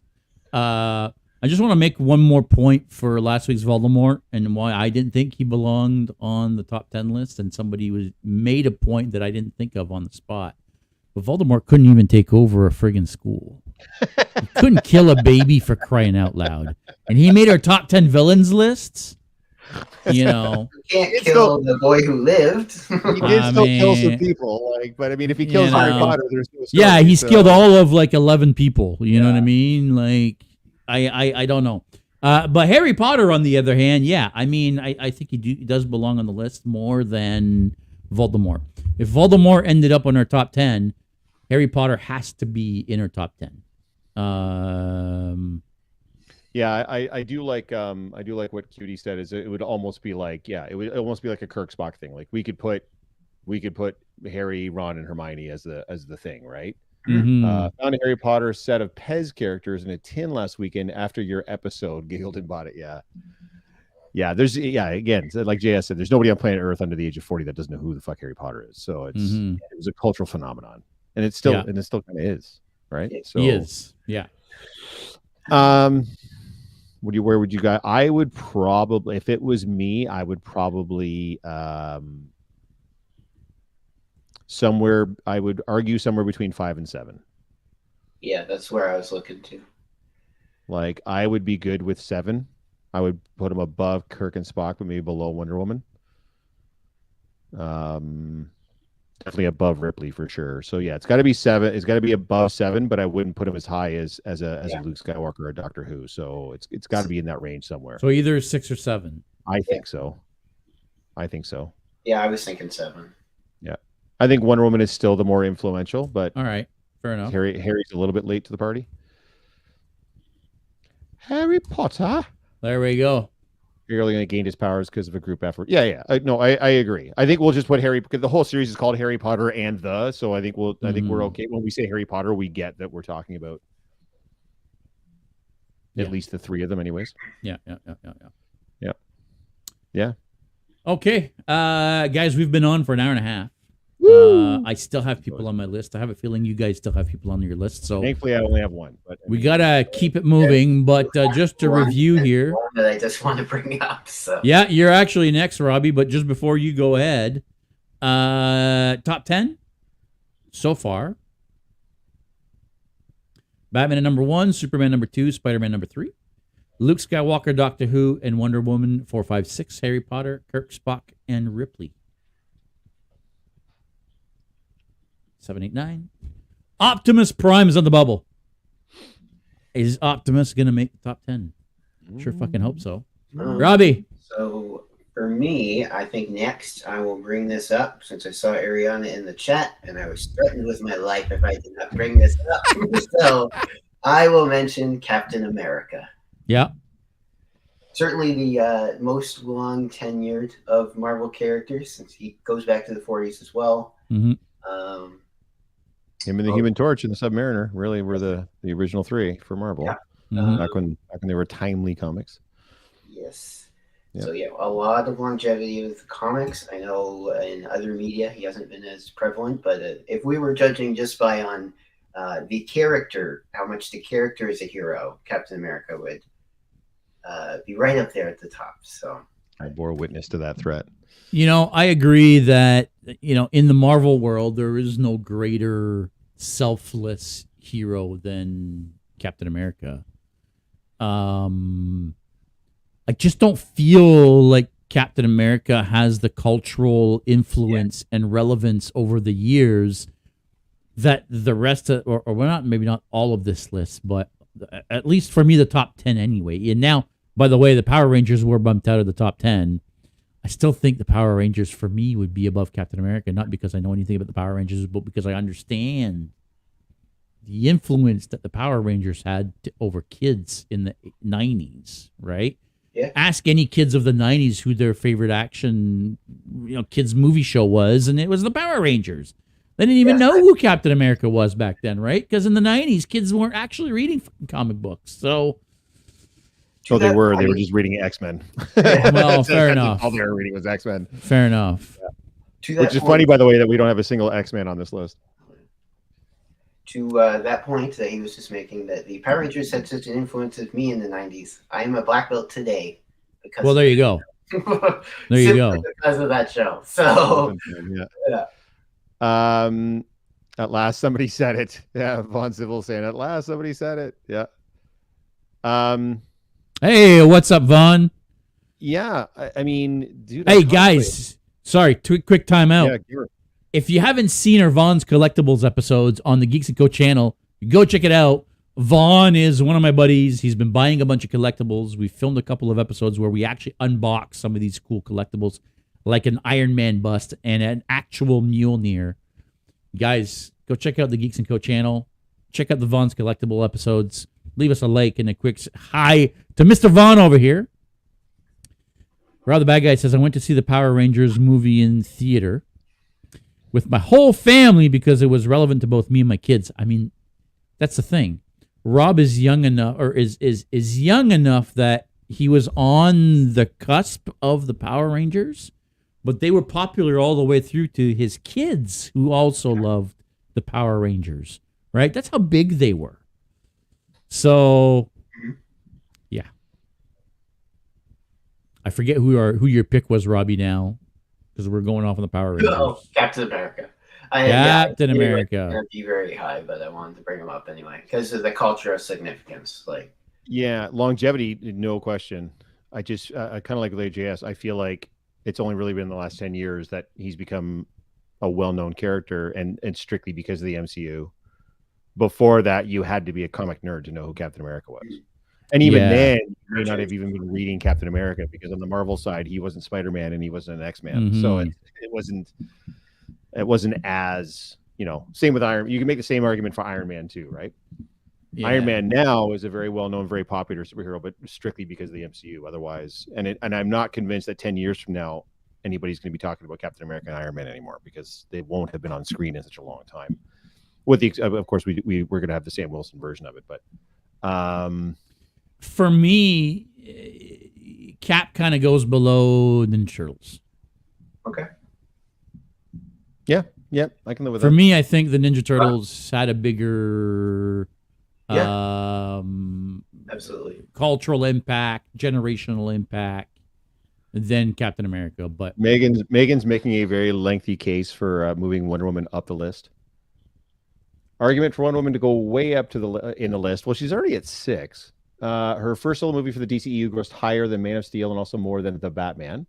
She's a character has been around since 1941. She's been in multiple things since then, including made-for-TV movies, many cartoons, the 1970s live-action with Linda Carter.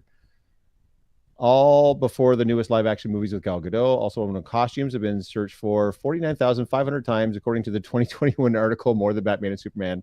And for all costumes, she's only below Harley, Spider-Man, Witch, and Cat for Halloween costumes in general. So kids and people in right general, away, that negates that negates for me that point. If Harley is the number one search costume, Harley is not a top hero or villain, right? So whether it's the most searched costume, I don't know. Rob is saying swap her with Luke. I'm actually okay with that. Not me.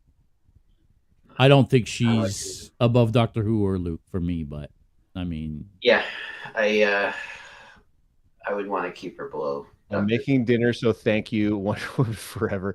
Cutie and Megan, you guys are definitely on the same page. Ladies, I tried. Wonder Woman above Doctor Who, at least, is Victoria saying that. I think this is going to be a tough road to hoe, ladies. I don't think this is going to happen.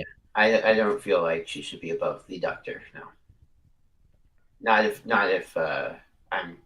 It's my decision. I wouldn't do it. So. JS, no one asked you, says Cutie. No, except I'm the one with the keyboard. So, Megan, I appreciate the effort. I might be swayed if you keep going to put her above Doctor Who, but she's definitely not going above Luke Skywalker, not for me anyway. But again, guys, keep in mind, this is a bit of a subjective list, right?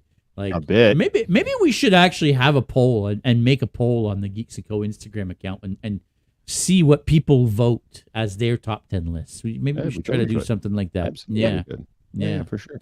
Okay, hang on. Who made the last pick? That was you. And that was, let me see here, Captain America. Captain America, he's on there. I'm going to say a funny one here. Just because, I kind of feel he at least needs to be in the discussion. He didn't have any comic books. He didn't have any movies.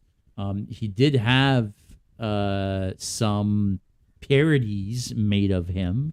MacGyver. No. All right, fine. You can go below Jon Snow with that one. Bottom of the list. There you go. MacGyver. I would put MacGruber up before I would put MacGyver up. What are you doing? What are you talking about? This guy's crazy. All right.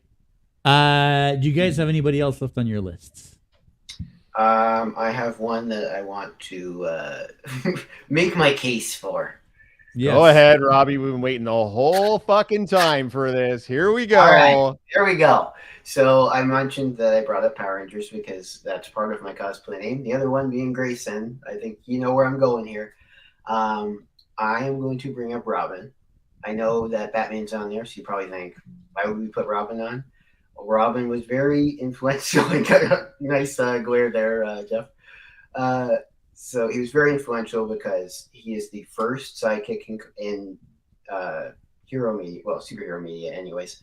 There wouldn't be Bucky without him. The current Captain Marvel wouldn't exist without him since she started as Miss Marvel.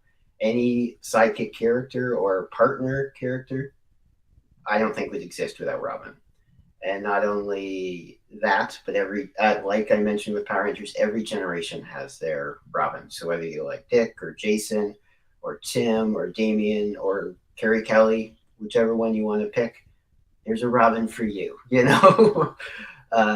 so there is no fictional character I love more than Dick Grayson. So I could not bring him up. I understand he probably won't be in the 10, but I just had to do it.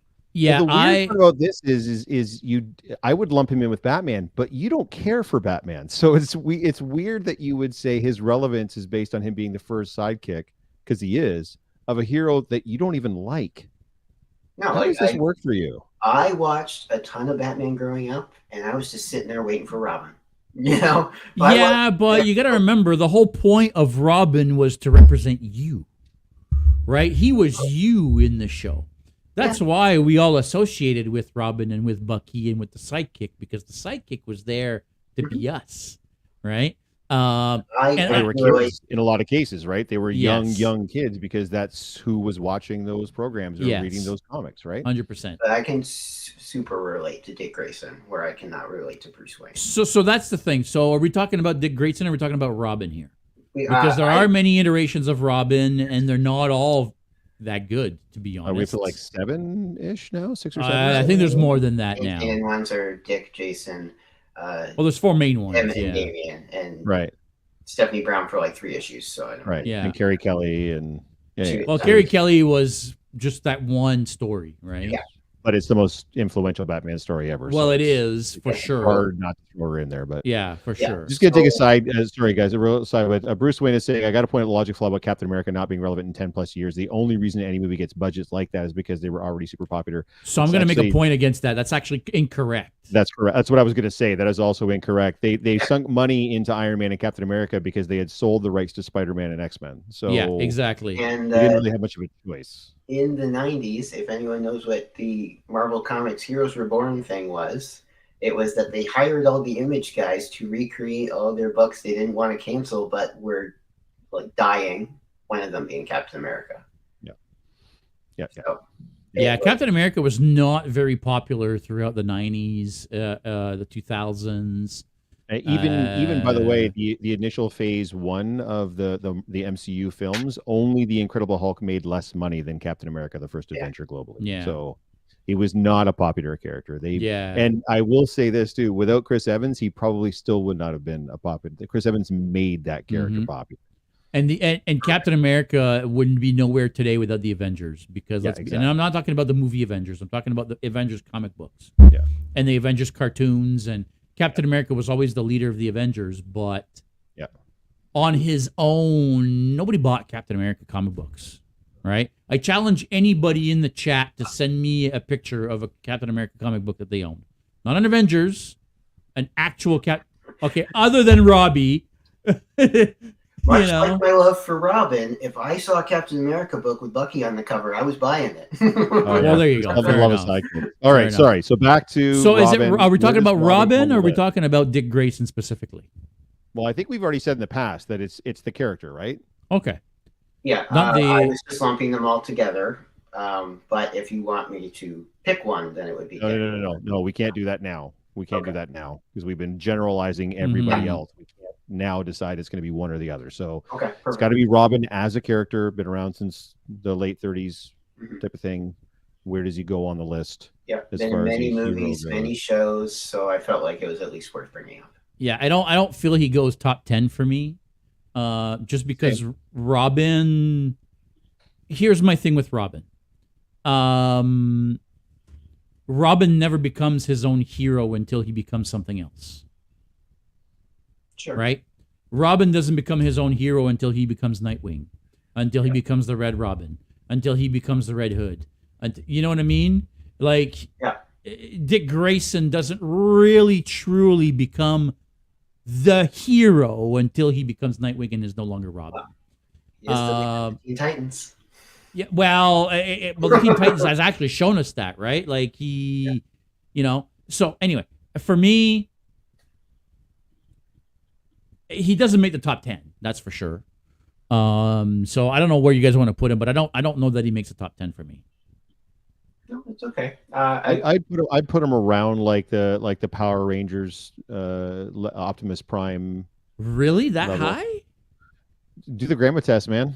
Now again, it's kind of, yes, fair enough. With this too, is this still comes back to Kirk Spock too? Like I would be tempted to put Batman / There is no Robin without Batman. You can do that if you want. Whether you don't like the character or not, Robin doesn't exist without Batman. You would never have a solo Robin movie, right? Yeah. Yeah, if you want to, it's tied in, like exactly your point, JS. Right? If you want to make it Batman, when he's Robin, he's with Batman. I know there's Teen Titans, I get that, but at the end of the day, you don't get a Robin without a Batman. So I don't know as a separate character. No, I totally get that. Like the purpose of Teen Titans practically is Dick becoming Nightwing. Right. So exactly. It is so exactly. If you want to just make it type of thing. Yeah. If you just want to make it Batman and Robin, I'm okay with that. Yeah. The Titans are always kind of the stepping stone for Robin, right? Absolutely. Whether it be Dick, whether it be Tim, it's just the next step for them before they become their own. Yeah. So yeah, so do we agree that Robin and Batman they're just lumped into the same one? Okay. Yep. Whose turn is it? I'm assuming it's my turn since Robbie brought up Robin. So I'm trying to read some of the comments here. Let's bring this one up here. Victoria. I don't think people are going to forget about characters from the highest grossing movie of all time in 10 years. I think you were talking about Captain America and the Avengers, and you're right. People aren't going to forget about who he is, but his relevance won't be there anymore. You're not going to get any more you're not going to get any more Steve Rogers Captain America movies. Right. We're going to get at least one for sure. Falcon Captain America movie. I think that might be the last one. His relevance is kind of done now. Again, as a pure hero at heart, yes. As a hero of all time in all of media, not so much for me anyway. Ghostbusters. I ain't afraid to know ghosts. Who are you going to call? So, again, I don't know the Ghostbusters at this point make the top 10 for me, especially not with the people that we have on this list. By the way, Eric is saying we should do an episode dedicated strictly to sidekicks. Maybe we should. Yep. Anyways, Ghostbusters. Yeah. Ghostbusters was another one of those, lightning in a bottle type movies, brainchild of a bunch of SNL guys decided to get together and make a slapstick comedy that turned out to be something more. It turned out to generate a cult following and 3 more movies and cartoons and comic books. And now we've got new Ghostbusters movies with Afterlife and a sequel to Afterlife that's coming out in 2025. I think is what they said. Anyway, Ghostbusters, I think definitely, again, not a specific hero, but a group. Peter Venkman or Egon Spengler, they're not, they're heroes in their own rights, but together they are more than just individual heroes. Mm-hmm. But I don't know where we throw them on the list at this point because I don't think they crack the top 10. No, I don't think so either. No, I was going to say they should. To me, they would be below Optimus for sure. Yeah, I was going to put them around the Power Rangers as well. Sort of similar vibe, right? Yeah. So the Ghostbusters would be our generation's Power Rangers, JS, essentially. Correct. Right? Correct. So for me, they're like 11 or 12. Is Afterlife worth a watch? Yeah, actually, Afterlife is worth a watch too. I would give it a shot for sure. Yeah. Yeah, it was decent. Still, nothing measures up to the original. Not even the direct sequel measures up to the original, but it's good. Yeah. Yeah. Is Afterlife worth a watch? Oh, that's what you were answering. That's what I was saying. Yeah. It's I really enjoyed Afterlife. It was made by the son of the original director and writer. He was a kid on set when they were making the original movies. He knows what Ghostbusters is all about. They brought all of the original cast back, including Egon.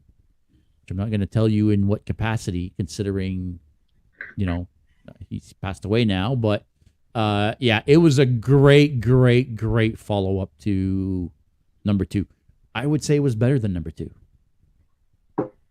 Oh, yeah. No. I would agree. Yeah, I would agree. Yeah. 2 had its problems, so. Yeah.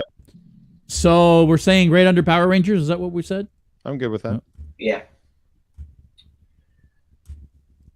Mal Reynolds. Yeah, I would love to say that, but he's not cracking the top 10. So. Yeah, it was going to be that Ghostbusters hasn't continued like Power Rangers did, so that's the perfect place for me. Yeah. Jeff, do you have anybody left on your list? There's 2 I have left on my list, and I'm gonna shoot them out to help compress time. Yeah, I'm gonna throw them both out, and you guys can definitely debate. But I would say Aragorn and or Frodo, like any of those sort of key characters from the Lord of the Rings. But more, the other one that I really wanted to bring up was Wolverine. Yes. With the considerable lack of Marvel guys on here, we really only have Spider-Man on there. As far as amongst the Samwise game, that's the problem with Lord of the Rings. It's why I didn't want to get too deep in the weeds in Lord of the Rings. There's too many heroes in Lord of the Rings. You could pick Aragorn, you could pick Frodo, you could pick Samwise. Like there's just too many people that shared the load. You could pick. So Gandalf. Should the Fellowship be on this list? Samwise Gamgee literally carries Frodo. I know, but I mean, without everything that Aragorn, Legolas, and Gimli are doing, they don't even get to Mount. You know what I mean? And then without the stuff that Gandalf is doing at Minas Tirith, you know what I mean? So there's too many moving parts. I feel there's one big super bad guy, but there's so many heroes in it. It's hard to narrow down. That's why I didn't even want to mention it earlier, because I knew it would turn into like campaigns for different characters throughout the books and the films and such. Whereas with Wolverine, I feel like it's no, there's no Frodo without Sam. No, I agree. Yeah. You could lump Frodo and Sam together, but then you have to deal with Aragorn, Legolas, and Gimli, and then you have to deal with Gandalf as well. So yeah, you could put Fellowship. Yeah, I mean, we're talking about groups. You could put Fellowship down as far as goes. And then Wolverine. Main one left was Frodo. Yeah. Where do you put the Fellowship on this list? I don't know. I feel like for me, they probably go below TMNT. Yeah. TV movie. Yeah, Wolverine is an interesting choice because, again, same thing as far as the comics go, especially back in the 80s and 90s, X-Men was the biggest selling comic of all time. And then you get all the different cartoons, but then you get the movies and you get Hugh Jackman and you get just his character was so popular in the main movies that they gave him a bunch of movies of his own. And I'll say this, Wolverine for me, I think is probably the second most popular Marvel character of all time. I know multiple people that have Wolverine tattoos on their body. Yeah. You know what I mean? He's the only one of the X-Men that got his own movie, right? His own spin-off movie. Yeah, I mean, I think Wolverine definitely needs to be talked about. Again, we're at a point now where it's like, does he make the top 10? I mean, I'm someone that doesn't even like Wolverine, and I'd say yes. I would, yes. I cosplay him for crying out loud. So do I. Dude, yeah, I think you have to. I don't know where. Well, that's where it becomes difficult, right? Like I would probably just looking at the list, I would probably put him. Man, you could make an argument for 7. For sure, yeah. Yeah, that's a good place to me. Probably over Ripley. I would say maybe even over Kirk and Spock, and probably on par with Potter, like right around in that area. Yeah, okay, fair enough. So I could equate to 8 for sure. Yeah. Yeah, If we put him over Potter, I would be tempted to put him over Potter though. Yeah, even again, someone that dislikes the character, really, I would put him above Potter. Yeah. Okay. Read the list back. So number 1, Batman. Number 2, Superman. Number 3, Spider-Man. Number 4, Luke Skywalker. Number 5, Doctor Who. Number 6, Wonder Woman. Number 7, Wolverine. Now number 8, Harry Potter. Number 9, Captain Kirk with Mr. Spock.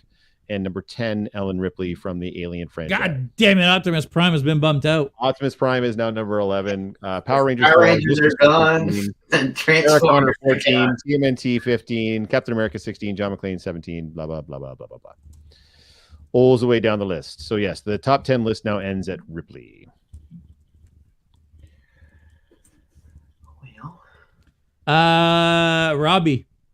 Okay, well, I have pretty much done my list, but it's been brought up a couple times, so I will say Hercules. Jesus Christ! Please throw that one up. There we go. Good Lord.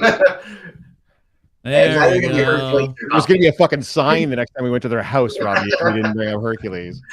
He was on my list anyways, but yes. You know. So Hercules, I have somebody else like that as well. Hercules is one of those characters that, he's a superhero. He's in the Marvel world. He's a demigod, right? He's not a Greek god, but the Greek god. Yeah. Demigod, right? Demigod, but he's he's in DC too.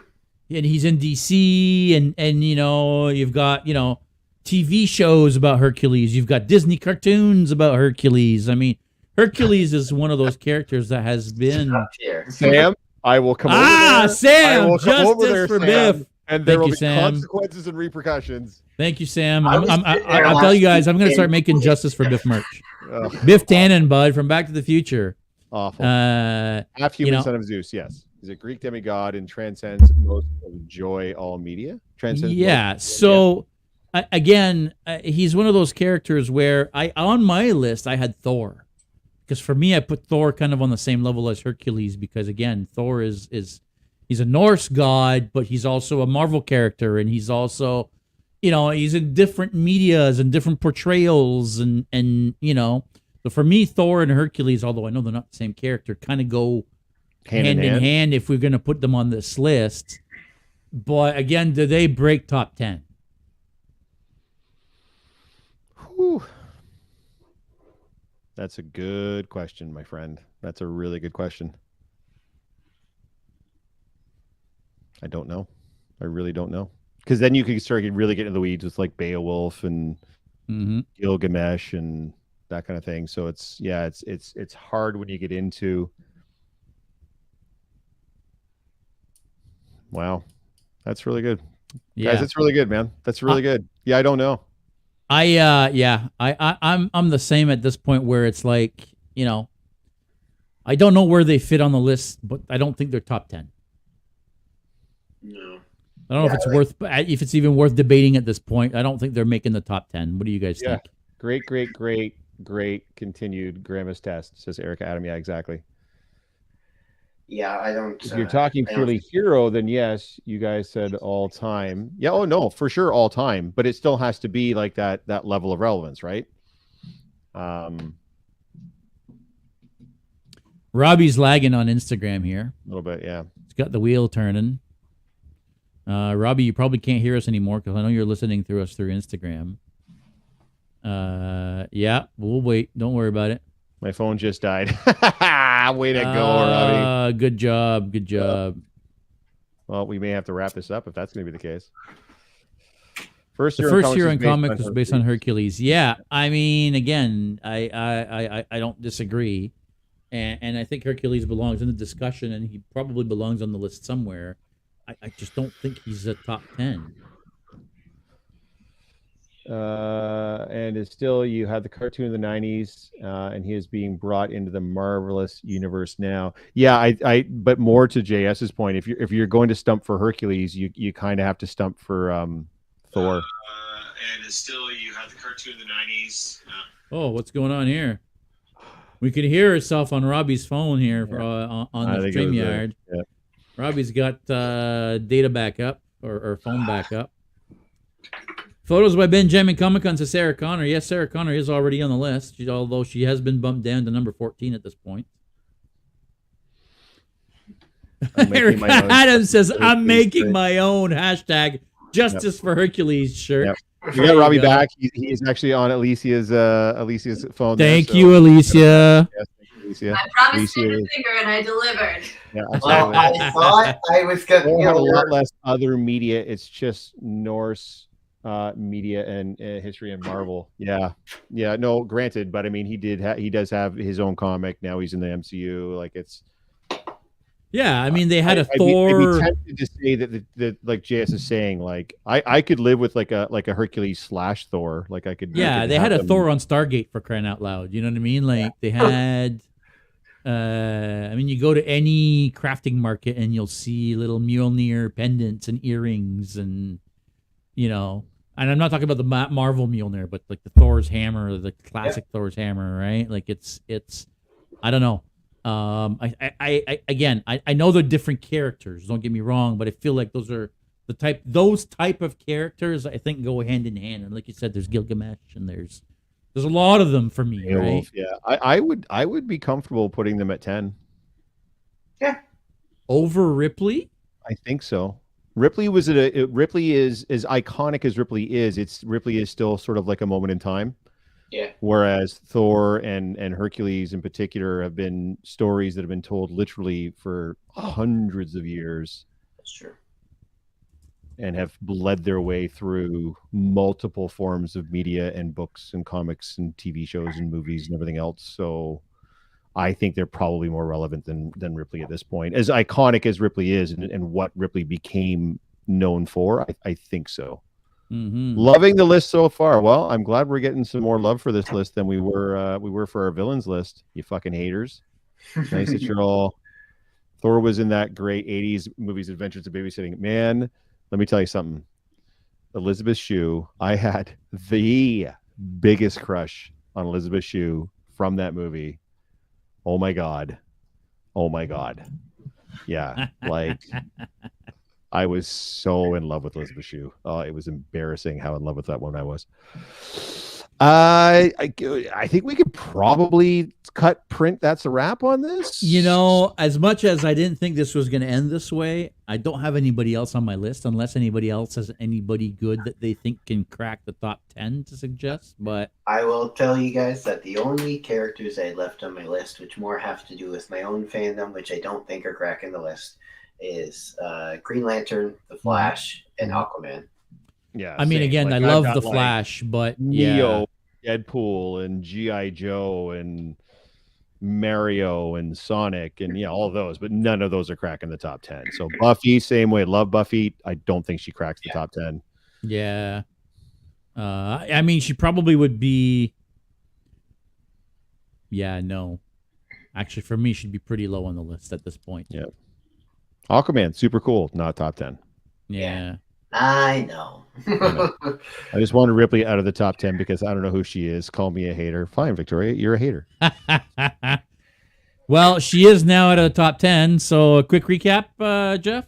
Yep. Number 1 is Batman. Number 2 is Superman. By the way, if for those of you that weren't with us from the start, those two were pretty interchangeable for us. Arguments were made on both sides. We kind of just agreed to this, but if you had those swapped, you're still fine. Spider-Man is number 3. Luke Skywalker is number 4. Doctor Who is number 5. Wonder Woman number 6. Wolverine number 7. Harry Potter number 8. Captain Kirk with Mr. Spock is number 9. And now Hercules with Thor is number 10. Let me correct you. Number 1 is Batman and Robin.